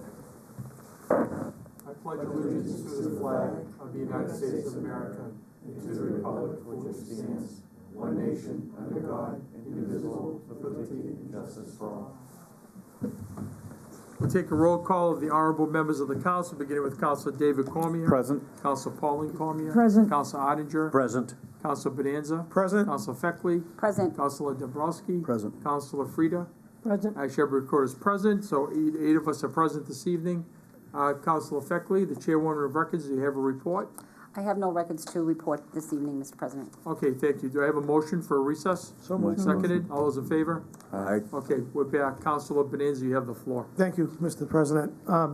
Roger, so just to make this as sort of simple as possible, the organics are causing a strain with respect to more disinfectants, and the disinfectants is what, or the byproducts of the disinfectants is what caused the DEP notice. Correct. So obviously, one of the overall or overarching solutions is to get control of the organics. Exactly right. We've run into this before, right? We've had a period of this 3 or 4 years ago, or? No, back in 2010, 2011, we were having the THM problem. It was a little bit of a different situation. Yeah. But when we did the upgrade of the plant in 2011 and 12, we actually put in new upflow clarifiers at the front end of the plant. And that takes out, again, some of the debris. But at that time, we were running about 4.3 to 4.5 parts on the total organics. On these results that we've been dealing with now, they're 6, 6.5, 7. So it's the raw water, and I can't emphasize that enough. The raw water coming in, whether it's the scouring from the velocity, the volume, those are all the things that we're trying to evaluate. So this one of the problems is that there's so much water that it's dragging with it more organics than normal. Correct. If that's such a thing. Yeah, that's right. Now, I remember when we had the industrial park case years ago. Yeah. It was the city hired a consultant to come in and just basically take a look at the No-Town. And I remember one of the findings at the time was that how little wetlands actually serve the No-Town. Is that a factor in any of this, that there was no buffering or little buffering because of the lack of wetlands? I can't give you a straight answer on that, to be honest Okay. with you. I know that we're concerned with the amount of stormwater runoff coming off of Route 2. That's one of the issues that we're looking at. That's been a problem for decades, right? Not I mean, I to remember- this extent. Well, but I do remember that, there was, just to be blunt about it, when Fitchburg wanted its industrial park back in those days, one of the state's sort of cherries that they were holding over our head was a closed drainage system for Route 2, which has never happened, right? Correct. So, you have, I mean, maybe when all this is done, you'll have some kind of an opinion as to what kind of a role that would play if we actually got that closed drainage system? Well, I think it's incumbent upon the state to take a look at that. We will be asking them to evaluate that. Great. I don't disagree with you. I think that's one of the issues we have. Number two, they've recently repaved that stretch of Route 2, so it increases the velocity of the stormwater running off during these rain events. So as it comes down, you've got culverts that are at Mount Elam Road, and then you've got a culvert that comes downstream of the Goodfellows Dam, but it runs directly across like a riprap and goes straight into the stream as it flows into Simon's Pond. So both of those sections we feel have a potential to be an issue. You know, we're evaluating. I mean, can't say for sure. I understand, but I appreciate the fact that you are looking at that. Oh yeah, we've I think done field work now. My gut tells me that that's a problem of a long-standing that really needs to get addressed. Well, we don't doubt that it's got some impact. Yeah. Yeah. Okay, thank you. You're welcome. Thank you. Councilor Feckley? Thanks for coming down, guys. Sure. So for the short term, this is costing money, right? All this testing and... Some of it we're doing internally. Okay. The field testing that we're doing, you know, it's not huge money. You know, you're doing $20 to $30 tests, but you're doing 6 or 8 of them at a time. So, you know, you run into some financial commitment on this. But it's not an exorbitant number as we speak. Well, the point of my question was, are you going to need an appropriation? Are you, No. Well, first of all, being a receipts-based account, I would have to do that. That would be a last resort. We try and budget for certain unanticipated expenses. This falls into that category. Number two, when free cash is certified, if we are running a little bit tight, we'll specifically come down and ask you to earmark some of it for expenses versus capital expenditures. So that we don't get into taking funding out of the general fund. all right. I mean, I couldn't think of anything better probably to take it out of, but, you know, just checking to make sure you guys weren't, you know, running behind the 8 ball on that. No. I definitely agree with Ray. I mean, anybody would agree with Ray that Mother Nature's killed us this year with rain and with all different problems throughout the city. So that's, you know, a problem like this almost, it's like, you know, it's not a surprise. I have to say that I think that your letter certainly did, you know, get a lot of attention. I mean, I know one of the major supermarkets in this area had so much water piled up, you couldn't even make it, you know, you walked in, it was piled up to the ceiling, couldn't even make it down the water aisle, and people were buying it. So I think, you know, to go to Councilor Dombrowski's point, I mean, is the water safe to drink now? Yes. Okay. All right. I mean, I think that's just a simple question that's really going to put people's minds at ease. Sure. That answer. Okay. Thank you. Thank you, Councilor Feckley. Councilor David Cormier? Yeah, well, I think, you know, it's important to note that the notice, you know, says, what does this mean? And then it says it's not an immediate risk. But, you know, it talks about any pregnant woman, infants, women of childbearing age, things like that. So if there were any concerns, is there anything that a user could do to, you know, make the water, for example, boiling, is there any does boiling take out the concerns in this? I don't think boiling. I know I've read some filters do, but you got to read on the filter because I've gotten a lot of calls on that. Right. So what would the advice that a doctor would give them? Not don't drink it or filter it? I recommended people, like you're saying, like pregnant women, and then I told them, I said, you know, if you were my wife, I'd err on the caution and drink the bottled water. Yeah, that's what I told them. Okay. But it does stress long-term. This is a Right. long-term effect. I mean, this is multiple years of being involved in this, which this situation we don't have and haven't had. Okay, thank you. Okay, Councilor Ottinger? Just a quick question, Mr. Brooks. I've heard Simon's Pond mentioned a couple different times, and it seems like that is a target area that is raising the most concern. Am I correct in that? Is that?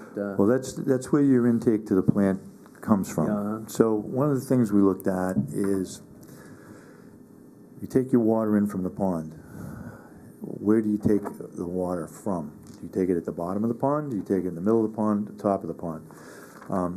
Generally speaking, you take it in the lower third of the pond, but you don't want to be taking it at the bottom of the ponds where you have a tendency to take in a little bit more debris with, sediments obviously collect. One of the things is when you have heavy rain events, the colder water tends to run and stay at the bottom segments of the pond. So if you're carrying the sediment in that cold water stream, that's where your TOCs or your organics are accumulating. And that's one of the issues that we think is occurring over their assignments. But you also mentioned that you have a bypass line already installed. Would that be a quick short-term solution? It's one that we're looking at. I mean, Mark and I discussed that this morning with the engineer that did the design on the dam. Everything's on the table. I mean, the number one priority for us is curing the issue.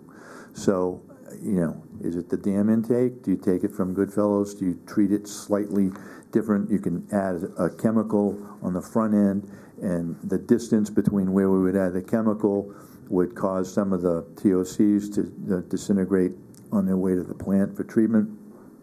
It would then make the TOC content in the raw water a lot lower, and then make it a lot easier. The original design was to get 40% removal out of the raw water with the TOC. We're getting 55, 56%. It's exceeding our expectations as far as the operational efficiency of that system. So just this being an outlier, what do you do to cure that problem? So we can do the bypass. It runs from Goodfellows, and it goes all the way down to a chamber just that basically connects. You've got a pipe that comes out of Simons and a pipe that comes down along parallel to Route 2, and then it comes in and it meets at a chamber prior to getting into the treatment plant itself. So you can, if you had a problem with Simons, you can divert it and go to Goodfellows. That's a possibility. That's one of the things we have looked at. So, I mean, but as I said, we met 3 weeks ago with DEP. We're looking at all the options, and then as we accumulate all this data over the next 3 to 4 weeks, we're going to try and put together some kind of reasonable solution that can turn this around as fast as possible. Okay, thank you. Yep, you're welcome. I'll say, any other questions? Thank you very much for coming down. We Sure. appreciate it.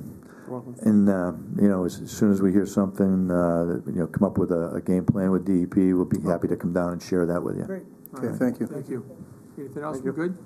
Okay, thank you. Before we move on to the next hearing, we have two of them.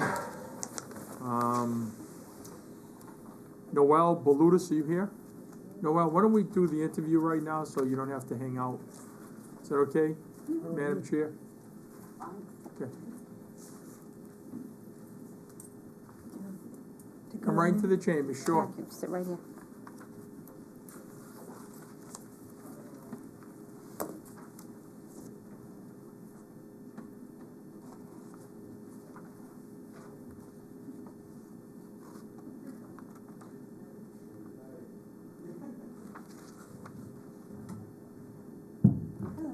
Hello, Noel. Hi, Noel, how are you? Thanks for coming tonight. I'm Gail Feckley. I'm the chair of Ways and Means, and our committee is comprised of Councilor Dombrowski and Councilor Frida. So what we're going to do this evening is just kind of get to know you, have you tell us a little bit about your background and why you were interested in serving on the Disabilities Commission. The mayor did send down a letter requesting your appointment, I think based on a letter that you had sent him, that you were interested in serving. So if you could just tell us a little bit about your background. We do have your resume, but if you could just kind of tell us a little bit more about yourself, your background, and what you feel as though you can contribute to the Disabilities Committee. I'm from Ashburnham, but I've been living, can you guys hear me? Sure. I've lived in Leominster for the last 4.5 years or so. I myself, I've been disabled since I was born, through high school and stuff like that. I've always wanted to help other people that are like me, give my input and do what I can to, spread knowledge and understanding of different issues. I work at the Center for Living and Working in Worcester, which is a disability company, an independent living center. So I am an independent living skills trainer. I help individuals with disabilities learn the skills they need to stay in their homes so they don't end up in nursing homes and stuff like that. It's just always been a passion of mine to help people. And I would love to do that for the community I now live in. Okay. So you live in Leominster now? Yeah, Yes. you live in Spruce Street. Born. Okay. So in your letter, you basically indicated that, you know, you had quite a journey, and sometimes it was rocky, but you persevered and you received your associates in paralegal studies, and then a Bachelor in Criminal Justice, Fitchburg State. That's the department I work in at Fitchburg State, actually. And that everything that you've done so far has kind of brought you to where you want to be. And I agree with that when I look at your resume, that you've, you know, worked very hard, and everything that you've done has brought you to, thankfully, where you want to be, but also where you would be an excellent candidate for the Disabilities Commission. Guiding consumers in the development of their independent living plan certainly would be something that would be a great contribution on that commission. And also, I know I served on the Disability Commission for a year, providing assistance in obtaining and learning more about assistive technology. I know that they've been working with the library. I believe the library director is now on the commission. So that would be something that really would be very, very helpful to that group. So, you know, I, for one, find you to be an excellent fit as far as, you know, your resume and the fact that, you know, you personally understand, you know, some of the challenges that people with disabilities have, and would be important for this community. So, but I will pass on opportunity to question you to Councilor Dabrowski. No, I don't have any questions. You know, that's a really good committee, and I think you'll be a fantastic addition. And I just want to thank you for volunteering. I really appreciate it. Councilor Frida? I agree. It's a committee. It's probably one of the best committees we have in the cities right now, with different disabilities and different perspectives. Really services the entire community with everybody's input. So thank you for coming forward. Any other councilors have any comments? Councilor Cormier. Yeah, thank you. I will be serving with Noella on the Disabilities Commission. She's been to several of our meetings, and I certainly think she brings a different dynamic, which is certainly an asset to any committee. So I'm certainly looking forward to working with her, and she's been, like I said, to several of our meetings, and brings that dynamic with her from the work that she does too in Worcester. So I think she'll be great. Thank you for volunteering as well. Any other comments or questions? Okay, Noelle, I think that it's pretty well been said that, we think you are a great fit. Even one of the things you have on you that kind of jumped out at me for various reasons is that you're Serve Safe certified. I know for a fact that is not hard. That's not easy to do. That's a lot of work, because I almost got there one time when I had to do that. So that's something too. That's pretty good on your resume. So I will be asking the president to move up your appointment on the agenda. So if you'd like to stay for the vote, you can. Okay. All right. Thank you so much for coming. Okay. Thank you. Councilor Dombrowski, the next hearing. Yes. It's a hearing before the Leominster City Council, petition 4118. Kristen Kelly, Planning Director, amend Article 11, Section 22-60 of the Leominster Zoning Ordinance to add language requiring deep observation hole testing for stormwater infiltration detention areas. The deep observation hole testing shall be performed by a Massachusetts Department of Environmental Protection certified soil evaluator. This is a petition that was originally submitted by the former planning director, and with her leaving the office, it, for lack of a better word, just got delayed. So it's back before us. There was information submitted back with the original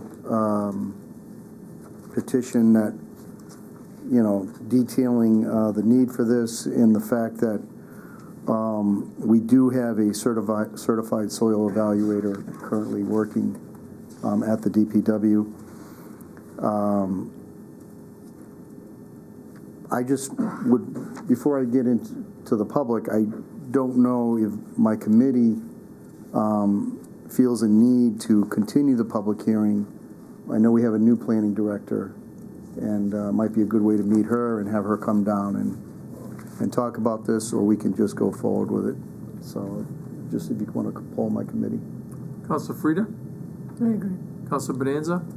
I'm kind of ambivalent. I'm ready to go forward with it, but if you, Yeah. if you prefer, Well, we can go forward with it and have her down another time. that's what I prefer to do. Yeah. I think we need to get this in place. Okay. You're ambivalent too? I can go either way. All right. So I'd open it up to members of the public. Is there anyone here who would like to speak either in favor of or against this petition? Second time, does any member of the public wish to address the council either in favor of or against this petition? Third and final time, does any member of the audience wish to address the council either in favor of or against this petition?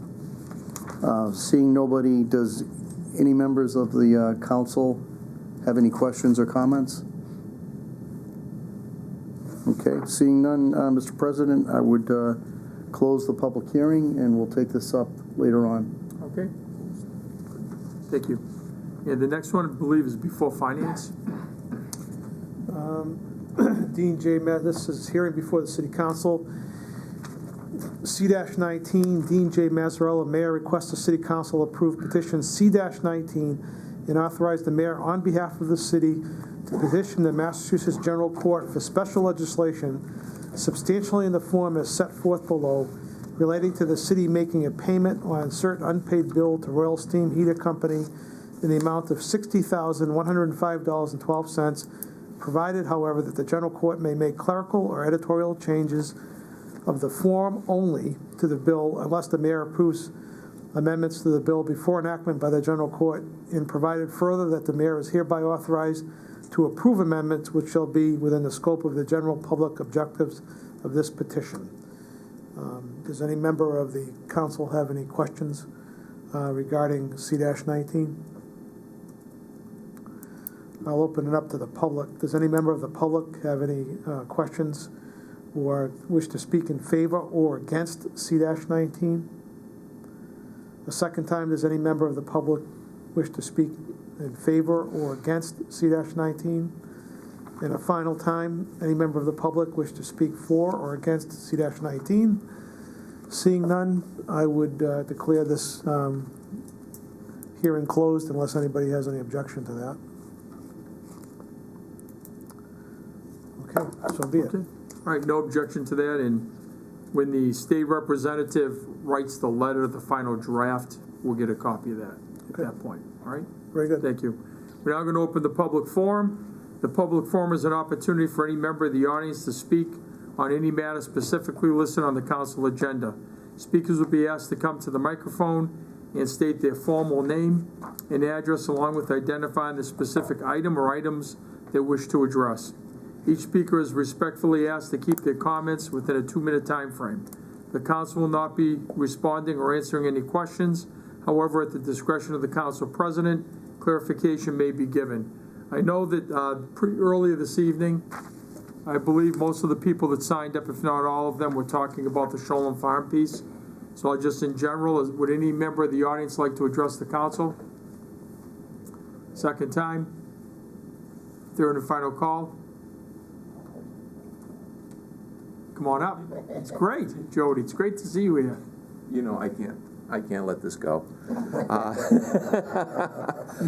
Name and address, please. Jody Murray, 275 Mechanic Street, Leominster. I've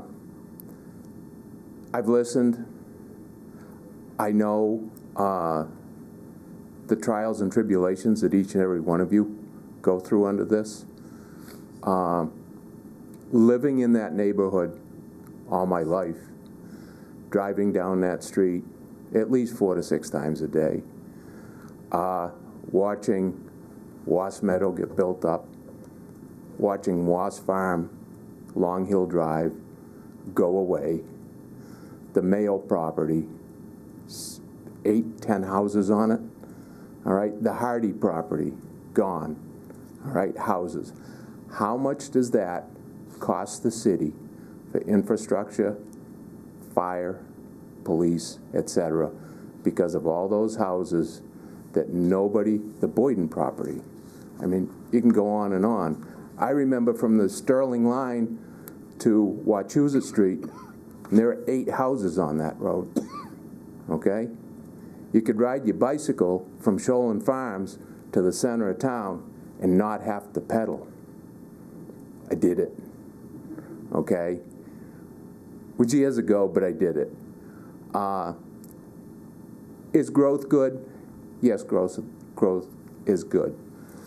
But to even put 2 more houses in the proximity of the apple orchard, all right, gives me pause. Everyone knows what happens in an apple orchard. Spraying, noise, kids, especially youth pick, you know, things happen. You're gonna start getting calls, okay, with the new neighbors, because they won't want a tractor running at 2 o'clock in the morning spraying the apple trees when they have to be sprayed, all right? Is it a reason to purchase the property?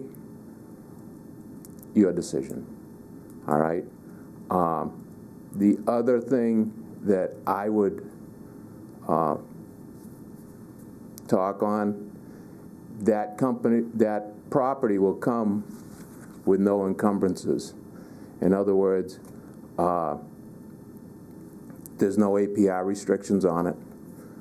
Whatever needs to be built for the farm to maintain the farm, as the city knows it, all right, can be put up without going to the state and the APR coming in and saying, well, you can't put it here, you can't put a parking lot there because there's a restriction on it.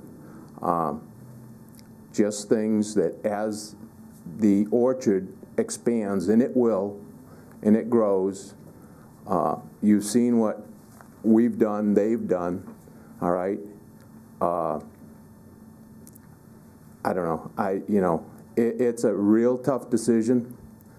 It really, really is, because you're spending my money, okay? And I'm Irish. I don't part with it easy, okay? But for the better good of the kids and the grandkids in the future of Leominster, all right, to have another piece of that in the Johnny Appleseed umbrella. I think you really have to dig deep and do what you have to do. That's all I can say. Okay, so Thank Jody, you. you're in favor of communication 22, correct? I am, correct. Okay, thank you. Nice to see you. Would any other member of the audience like to address the council? Second time, third and final call. If not, the public forum is closed. We're going to get right into the agenda on page 3. Number 4, we have communications from the mayor.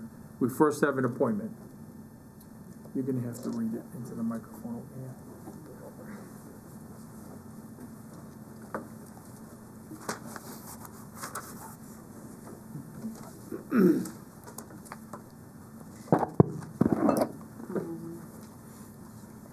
Yep. A measure confirming the mayor's appointment of the permanent appointment of James LeBlanc, effective immediately to the position of Director of Emergency Management for the City of Leominster, term to expire in 3 years. The appointee is suggested to the Chairwoman of Ways and Means. Yes, Mr. President, this is the first time on the agenda, so I believe it needs to take regular course. Although the wording of the measure gives me pause that it says effective immediately, but since it's first time on the agenda, we'd need to give it regular course. I know we interviewed Mr. LeBlanc when he was appointed the interim director, and I know Mr. LeBlanc is here tonight, and I appreciate him being here, but what I'd like to do is have it go regular course and then ask him to come to the next meeting. And at the next meeting, what I personally would like to know, and I know a lot about Mr. LeBlanc and what he's done, tremendous work, but some of his ideas for the future of the OEM. Okay, so we're looking at the December meeting? Mm-hmm. Okay, very good. Okay, regular course, thank you. Mm-hmm. We now move on to communications, beginning with Communication 24. Communication C-24, Dean J. Mazzarella, Mayor, allow Roll-On America to connect into the Leominster water system through a special act of legislator. Communication 24 is referred to the Chairman of Legal Affairs. Thank you, Mr. President. First time on the calendar, regular course, with a referral to the Department of Public Works, the Water Department, and the Treasurer's Office. Thank you, Mr. Chairman. Communication 24 has been given regular course with referral to the Department of Public Works, the Water Department, the Treasurer's Office. If I can yield the floor to the second member. Yes, I'd like to add the city solicitor. We dealt with this years ago, and I believe it needs a 2/3 vote. But it also, how is it being, there's an intermunicipal agreement that would have to be drawn up from what I understand. And when we've done it in the past, we did it with Orchard Hills. I would think it'd be similar. So I'd like to get an opinion from the city solicitor on how to proceed on that. If there's no objection? No objection. Okay. So the next referral will also be city solicitor. Thank you, Counselor. We now have orders beginning with Communication 25. C-25, Dean J. Mazzarella, Mayor, relative to the appropriation of $15,000 be made to the city clerk expense account, same to be transferred from the stabilization fund. Communication 25 is referred to the Chairman of Finance. Thank you, Mr. President. 5 regular course, please. Thank you, Mr. Chairman. Regular course on Communication 25. Communication 26. C-26, Dean J. Mazzarella, Mayor, relative to the appropriation of $1,500 to be made to the Conservation Commission expense account, same to be transferred from the wetlands fee reserved for appropriation account. Communication 25 is referred to the Chairman of Finance. 26, Mr. President. I'm sorry. Same, that's okay. Same circumstance, regular course, please. Thank you, Mr. Chairman. Communication 26 has been given regular course. Communication 27. C-27, Dean J. Mazzarella, Mayor, relative to the appropriation of $223,898 to be made to the Highway Street Resurfacing Expense Account, same to be transferred from the Highway State Aid Receipt reserved for appropriation account.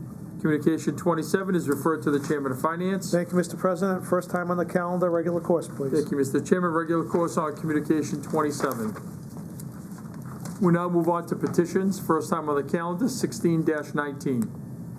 16-19, an application by Eco ATM LLC for a license to deal in secondhand articles. 16-19 is referred to the Chairwoman of Ways and Means. Thank you, Mr. President. First time on the agenda, I would ask for a referral from the treasurer and the collector and also the police department. Thank you, Madam Chair. 16-19 has been given regular course with referral to the treasurer's office and the police department. Thank you. We now have matters before the City Council. We have petition C-22, jointly referred Finance and Legal Affairs. I yield the floor to the Chairman of Finance first. Thank you, Mr. President. C-22, Dean J. Mazzarella, Mayor, relative to authorizing the treasurer with the approval of the mayor to borrow $810,000 for the purpose of funding the foregoing acquisition and costs incidental or related thereto in accordance with General Law, Chapter 44, Section 7, and or any other enabling authority, and to issue bonds and notes therefore, and in accordance with General Law, Chapter 44, Section 20, any premium received by the city upon the sale of any bonds or notes approved by this vote, less any such premium applied to the payment of the costs of issuance of such bonds or notes, may be applied to the payment of project costs approved hereunder, thereby reducing by a like amount the amount authorized to be borrowed to pay such costs. We had a public hearing on C-22 earlier this evening. It was the desire of both of the committees involved in this communication to continue the public hearing. So it would be my suggestion that C-22 be given further time, and we pick a date for the continued public hearing of the petition, or the communication. We're gonna have to get back to you on a date. Okay. All right? So the recommendation is further time. Okay, thank you. Chairman of Legal Affairs? I agree. Thank you. Councilors heard the recommendation read on Communication 22 for further time. Are there any comments or questions on the floor? Councilor Frida. The only thing I'm gonna say is, I hope there are no special meetings to deal with this, because we have dates put in front of us, then we have to have a special meeting to speed up the process. So I'm not supporting any special meeting for this. I don't think it's necessary. I haven't heard of any special meetings as of Well, yet. no, but it may be requested, Okay, all right. not by you. Duly noted. Right, okay, thank you. Any other comments on Communication 22? If not, all those in favor of further time, please indicate in the usual manner. Those opposed by a vote of 8-0, further time has been awarded. Thank you. Very quickly, I'm going to move to Ways and Means on page 5. On the appointment, Madam Chair, you ready to report? I am, Mr. President. Thank you very much. We had before us tonight Noel Balutis of 161 Spruce Street in Leominster, Mass. Noel was requested by the appointment by the mayor to the Disability Commission, term to expire 4/15/2021. We interviewed Noel. We looked over her resume. Everything about Noel seems to be an absolute perfect fit for what the Disability Commission could need in having somebody come in and immediately start doing some beneficial work with them. She received a very, very high recommendation from a current member of the Disability Commission, Councilor David Cormier, and I, for one, was very impressed with her, especially regarding assistive technology, which I know is something that is very important on the agenda. So my recommendation would be that we should approve her appointment to the Disability Commission, and I will go to my committee. Thank you. You have the floor to Councilor Frida, the clerk. I agree. Third member, Councilor Dabrowski. I agree. Please requalify. Yes, we have a unanimous recommendation to approve the appointment of Noel Balutis to the Disability Commission, term to expire 4/15/2021. Thank you, Madam Chair. Excuse me. Thank you, Madam Chair. Councilors heard the recommendation for confirmation on the appointment. Are there any questions or comments?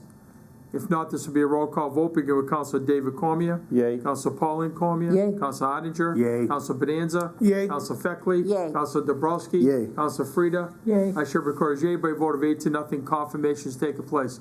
Thank you. Thank you, Noel. Thank you very much. Anything we can do, just scream. Thank you. Thank you very much. We'll move back to Finance. Does the Chairman of Finance have a report?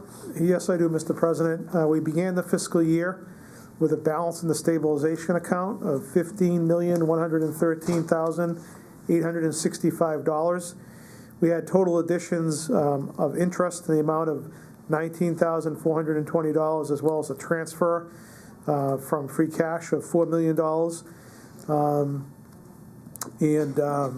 We've had a number of appropriations voted and 2 pending in the amount of $55,000, the pending ones. If those are approved, the total reductions to the account will total $852,000 and will leave a balance of $18,281,285. Thank you, Mr. Chairman. We'll begin with Communication 21. Are you ready to report? Yes, Mr. President. C-21, Dean J. Mazzarella, Mayor, relative to the appropriation of $40,000 to the landfill expense account, same to be transferred from the stabilization fund. We appropriated money for this purpose previously. This is to correct some deficiencies with the retired landfill, specifically some erosion that has occurred there.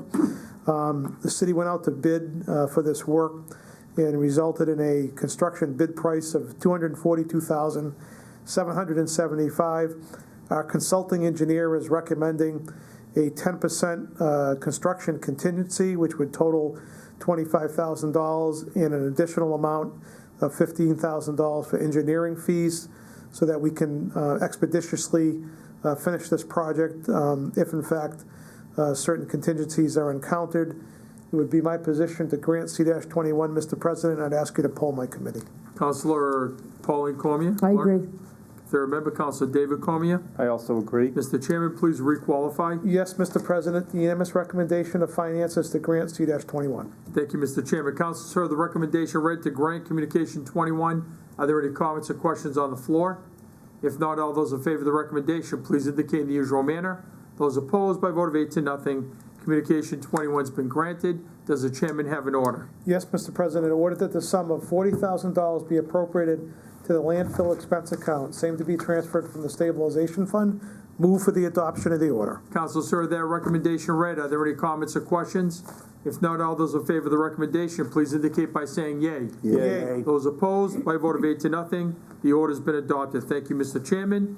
We'll now move on. Is there anything else before finance? We're good? There is not. Thank you. We'll now move on to legal affairs, 39-18. I'm going to yield the floor to the second member, correct? Yes, I have a conflict. Okay, thank you. Duly noted in the minutes. And Councilor Frida will take the chair on 39-18. Councilor Frida, do you have a recommendation? I do. 39-18, Prime Wellness Centers, grant a special permit to build a medical marijuana cultivation facility located at 1771 Lock Drive. It was given regular course, 312, amended to change the address to 1771 Lock Drive on 326. 4/9, hearing continued to 5/14.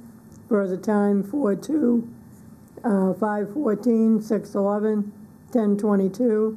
Hearing continued to 6/11. Tabled with hearing continued 6/11. Removed from the table 9/24. Public hearing continued 10/22 at 6:30. 12/10/2018 at 6 o'clock. The recommendation is for further time. Further time. Councilors heard the recommendation read for further time on 39-18. Are there any comments or questions on the floor? If not, all those in favor of the recommendation, please indicate in the usual manner. Those opposed, by vote of 7 to nothing, further time has been awarded on 39-18. Thank you. We'll now move on to Communication 19. Is the chairman ready to report? I guess that's me, right? Yes, finance. Okay. That's okay. C-19, Dean J. Mazzarella, Mayor, requests the city approve petition C-19 and authorize the mayor on behalf of the city to petition the Massachusetts General Court for special legislation substantially in the form as set forth below relating to the city making payment on a certain unpaid bill to Royal Steam Heater in the amount of $60,105.12, provided, however, that the General Court may make clerical or editorial changes of the form only to the bill unless the mayor approves amendments to the bill before enactment by the General Court, and provided further that the mayor is hereby authorized to approve amendments which shall be within the scope of the general public objectives of this petition. It would be my position to grant C-19. Mr. President, I'd ask you to check with members of my committee. Thank you. Councilor Pauline Cormier, the clerk. I agree. Third member, David Cormier. I also agree. Third member, thank you. Mr. Chairman, please requalify. Yes, Mr. President, the unanimous recommendation of finance is to grant C-19. Thank you, Mr. Chairman. Councilors heard the recommendation read to grant Communication 19. Are there any comments or questions on the floor? If not, I'd like to do a roll call vote, beginning with Councilor Frida. Yay. Councilor Dombrowski. Yay. Councilor Feckley. Yay. Councilor Bonanza. Yay. Councilor Oettinger. Yay. Councilor Pauline Cormier. Yay. Councilor David Cormier. Yay. I shall record as yay by a vote of 8 to nothing. Communication 19 has been granted. Do we need an order on that? No. No, No. just a special act. Okay, good. Okay, we'll now move on to Communication 20. Is the chairman ready to report? I am, Mr. President. Communication 20, Dean J. Mazzarella, Mayor, relative to amending Chapter 13 of the revised ordinance entitled Motor Vehicles and Traffic as part of the Safety Improvement Project for the intersection at the Leominster Connector and Nashua Street. The Federal Highway Administration is requiring that a traffic control agreement exists between the City of Leominster and the Massachusetts Department of Transportation. We received a favorable recommendation from the Mayor's office and also one from the Police Department. We are pending one from the Fire Department. I'll just pull my committee real quick to see if that's something they feel is necessary. Councilor Frida? No. Councilor Bonanza? I'm willing to go forward without it. Okay. Mr. Chairman? I'm willing to go forward as well. So the unanimous recommendation is to grant Communication 20. Thank you, Mr. Chairman. Councilors heard the recommendation read to grant Communication 20. Are there any comments or questions on the floor? If not, all those in favor of the recommendation, please indicate in the usual manner. Those opposed, by a vote of 8 to nothing, communication 20 has been granted. Thank you. We now move on to 41-18. Is the chairman ready to report? I am, Mr. President. Petition 4118, Kristen Kelly, Planning Director, amend Article 11, Section 22-60 of the Leominster zoning ordinance to add language requiring deep observation hole testing for stormwater infiltration detention areas. The deep hole testing shall be performed by a Massachusetts Department of Environmental Protection certified soil evaluator. My recommendation is to grant petition 4118. I'd ask you to poll the committee. The clerk, Councilor Frida. Yes. Third member, Councilor Bonanza. In favor. Please requalify. Unanimous recommendation of the Legal Affairs Committee is to grant petition 4118. Thank you, Mr. Chairman. Councilors heard the recommendation read to grant 41-18. Are there any comments or questions on the floor? If not, all those in favor of that recommendation, please indicate in the usual manner. Those opposed, by a vote of 8 to nothing. Petition 41-18 has been granted. Thank you, Mr. Chairman. Thank you. I believe we're on the back page, page 6, under old business. Public service. Oh. Bottom of page 5. That one's crossed off. Oh, it Okay, is? yeah. Oh, I'm sorry. Yeah, we had a little glitch in the office with staffing this week, so I apologize. The agenda's a little bit messy. We'll get it cleaned up for the next Okay. meeting. Thank you, Mr. President. Sorry about that. That's okay. It is on the agenda, but we're not really dealing with it. National Grid at this point has, okay, so that's it. Okay, very good. Through it. Okay, well, now we deal with old business on page 6. We have a second reading of the ordinance. Is the chairman ready to report? I am, Mr. President. Second reading of an ordinance amending Chapter 13 of the revised ordinance entitled Motor Vehicles and Traffic. Be it ordained by the City Council of Leominster as follows. Section 13-88.4 of the revised ordinance entitled Left Turn Restriction is hereby amended by adding the following text. No driver shall make a left-hand turn from Day Street onto the rear driveway of Johnny Appleseed School during the hours of 7:30 a.m. to 8:30 a.m. and 2:30 p.m. to 3:30 p.m. Monday through Friday during the school year. This is a petition initially submitted by Councilor Feckley to take care of the issues at Johnny Appleseed School. My recommendation is to adopt the second reading of the ordinance. Thank you. Ask you to poll the committee. Thank you. Councilor Frida? I agree. Councilor Bonanza? I agree. Please requalify. Unanimous recommendation is to adopt the second reading of the ordinance. Thank you, Mr. Chairman. Councilors heard the recommendation read to adopt the second reading of the ordinance. Are there any comments or questions on the floor? If not, this will be a roll call vote, beginning with Councilor David Cormier. Yay. Councilor Pauline Cormier. Yay. Councilor Ottinger. Yay. Councilor Bonanza. Yay. Councilor Feckley. Yay. Councilor Dobrowski. Yay. Councilor Frida. Yay. I should be recorded as yay by a vote of 8 to nothing. The second reading of the ordinance has been adopted. Councilor Feckley, I want to commend you. This is a big deal. This isn't something that's a minor petition that you put in, and you worked with the school administration to make sure everything was all set as far as the hours and everything. It's a huge public safety issue, so thank you very much. The parents of Johnny Appleseed and the administration will be very, very pleased. Yep, thank you. Okay, we now have another second reading of an ordinance. I yield the floor to the Chairman of Legal Affairs.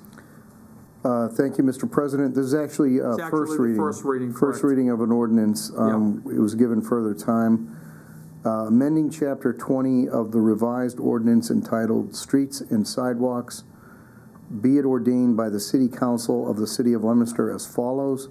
Section 20-10 of the revised ordinance entitled Parades, Processions, and Assemblies is hereby amended, rescinding the current text in its entirety and by inserting in its place the following, a new section, Section 20-10, Parade Races.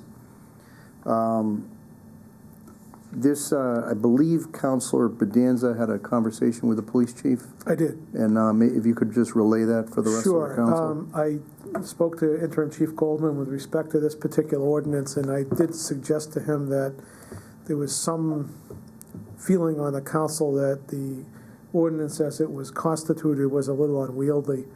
And he's very happy to sit down as we so choose and try to streamline this a little bit.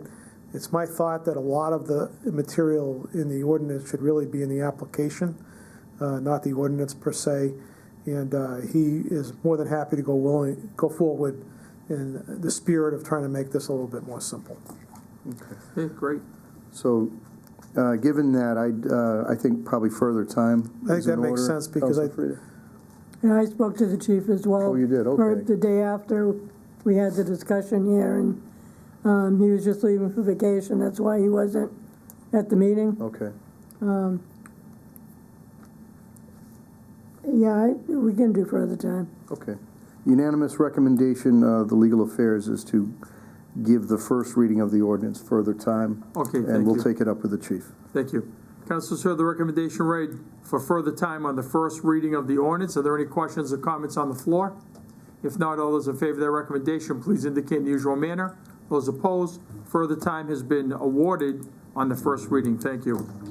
The next piece is just a mistake as far as the printing of it. Are there any other items under old business? Council Bonanza? Mr. President, do we need a further hearing date for C-22? We do, but I'm not sure if we can identify the hearing date at this time. Yeah. The clerk may be back to work tomorrow morning for a couple of hours. And what we'll do is we will come up with a date and notify the council. I believe we had an issue earlier this year regarding having to vote on it, on the continuation of a date. And as long as it's publicized properly and agreed upon by the committee members, I think it doesn't have to be a vote taken by the council as a whole. Correct me if I'm wrong. Well, I don't know how. We've always followed that practice. I don't know how we could, there's there's 5 committee members involved in C-22. I don't know how we could. Okay, gotcha. All right. Okay. I think we should give it we should give it a date. Right. If we go into January, we're gonna be fine. I'm not sure what the the December. I think we're busy with the 10th. tax classification, I would assume, and all. It's probably a busy meeting. There's some hearings already. What's it?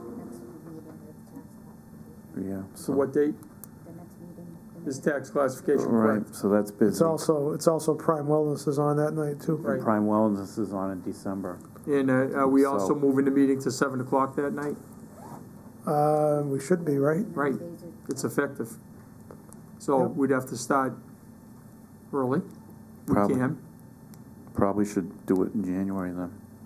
If you want to complete it before the first of the year, I'd actually prefer to do it now. That way the committees are in place. We don't know what next year is going to look like at this point. You wouldn't want to kick it over to a committee with different members on it, if that happened. I'm amenable to what people think about it, but I'd want to keep it on the calendar. For the December You date? know, we need to make a decision on it one way or another. Okay. I think, in fairness to the landowner, in fairness to all of us. I have a feeling if we have it 5:50, we're going to be okay. All right. We just have one that night. 6 o'clock public hearing, so that's fine. It's I fine. thought we, if I may, can I? Yeah, go ahead, please. I think when we asked to change the meeting times, okay, I think, and I'll check the tape, that I said we're not going to start anything before 6 o'clock, because before you know it, we're going to start having hearings at 4:30, Yeah. and it's too early. So I thought that 6 o'clock was the earliest we were going to go before we start hearings. And we're already, we haven't even had our first meeting yet, Right, start at 7 right. o'clock. And we're already starting with having hearings before 6 o'clock. Okay, we can compromise on that. That's not a problem. 5:55. 6:03. 6:01. 6:03. That way there, if the tax classification's on at 6. Throw that right afterwards. We're covered. 6:03. We can do that. It doesn't matter to me what time. Okay. We have had meetings as early as 5 when the meeting started at 7:30, as I recall. But I'm good with anything. Okay, so let's set the hearing right now for 6:05 PM on the 12th of December. That would be the rescheduling of the hearing. What's the date? Is that the Monday? Okay, I'm sorry, 10th. 10th. Okay, so we're gonna vote on that. All those in favor of that hearing date for communication 22, please indicate in the usual manner. Those opposed, by a vote of 8 to nothing, the hearing continuation has been reestablished, okay? Thank you, good point. Is that, Yes, is that the 12th, would you say 10th. 12th? 10th. 10, yeah, yeah. okay? Okay. Anything else under old business? Okay, we'll now move to new business. Any items under new business? Okay, so, community calendar, Council Frida, breakfast for the bands, for the right around the bands. corner, go for it. That It time of is year. Sunday, Fitchburg High School this year, 8 o'clock to 11:30. Tickets are $8. Kept it the same amount. It's feed over 1,000 people, so it's a fun time. Both bands play, and it's a good fundraiser for the music program. Plenty of food, raffles, Tons of food. it's great. Raffles, yeah. It's great, it's great to see the band there also. Tuesday is the rally at the high school. Tuesday afternoon, at the pregame practice, is the burning of the shoe, a tradition that goes back for probably a century plus with the seniors. And then Wednesday night is the Thanksgiving banquet, and then Thursday morning, Thanksgiving Day at 8:30 sharp, on the nose, we'll try to. There's going to be a dedication of a new bench that's been installed down Doyle Field in memory of Coach Syke Toss. We'd encourage you, if you get a chance to pop in there, that both teams are going to be involved with it, coaches, family, friends, and community members. So it'll be about a 15-minute ceremony, it won't take long. And then you can hang out, have some coffee, some refreshments, and kick off is at 10 o'clock sharp. Okay? So that's a Thanksgiving game. It is at home this year. Feeling pretty good about it, about the Blue Devils winning. It's due, so we'll get that. What's the name of the trophy? Nicholson Cup. The Nicholson Cup comes back to Leominster this year. We lost it, so it's time to bring it home. So good luck to the Fitchburg group, but we want to win the day, so not too much luck. Councilor Bonanza? I think Councilor Frida? Yeah, while we're on football, I know I'm going to talk about St. Bernard's for a minute because they won the title and they've got another game coming. We do have a lot of kids in Leominster that go to St. Bernard's, so good luck to them on, I think it's December 1st. I'm not sure where they're playing yet, but they go for the state title. So. Nice. Excellent. I was at the game this weekend. They had a great game. Hats off to Lunenburg for a great season also. Counselor? On Saturday, December 8th, from 1 to 4, we'll be having an open house of sorts at the Drake House at 21 Franklin Street in Leominster, which will involve tours of the parlor of the Drake House, where the famous rescue of Shadrach Minkins on that stop of the Underground Railroad occurred back in 1851. The mayor will be roasting chestnuts. We'll be selling greenery and wreaths to benefit the mayor's energy fund. One of the activities that Mrs. Drake was involved in to raise money for abolition was the sale of greenery and wreaths during the Christmas season. The OEM will be there with a truck giving out free hot chocolate and cookies. Should be a nice afternoon. If you want to see the Historical Society will have some of its collection there. The Drake artifacts will be there in the parlor so people can look at them.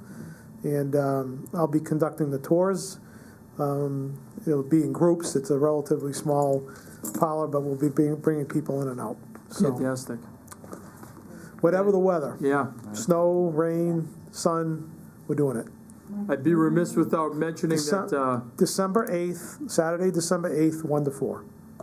Congratulations to Councilor Bonanza for now being a member of the Leominster High School Football Hall of Fame.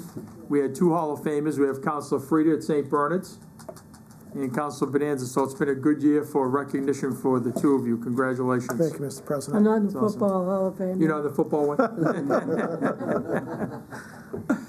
That's great. Okay, thank you. Anything else? Okay, this meeting's over. Thank you. Go ahead. Yeah, just real quick. Where was the electric company tonight? or the gas company? National Grid has declined to come to a meeting and speak with us. I just And wanted, I've been in, on that note, I was in discussion with their representative twice, and even after the second meeting, they've declined to come down. So I know the press talked to me a little bit about it today, so you'll probably see something in the newspaper on it tomorrow, but at the same well, time, just to mention, I was talking to somebody from Quincy, yeah, and they tried to have the state director, I think, for National Grid, and they refused to go down. yeah. So there's not a well-known Mass General law that allows councils to subpoena people to come in, and they're questioning it now to see if they can do it with a Right. subpoena. Right. So, it's just, Right, not to breach the open meeting law, I think we'll just hold off on further conversation on it, but we do have, some legs to stand on at the end of the day. So we'll pursue that with the mayor's office, okay? Thank you. Yes, Councilor Feckley. We're making announcements. I wasn't at the Veterans Day ceremonies because of a family event, but I guess it's common knowledge amongst, I just found out tonight that Councilor Ardinger was the Veteran of the Year. That's right, So I Veteran think of the that we should Year. also announce Great that to the acknowledgement, public. it's awesome. Yeah, Nice congratulations. job. Thank you, Frank. Yes. It's great, thank you. Anything else? Okay, this meeting's over. Thank you.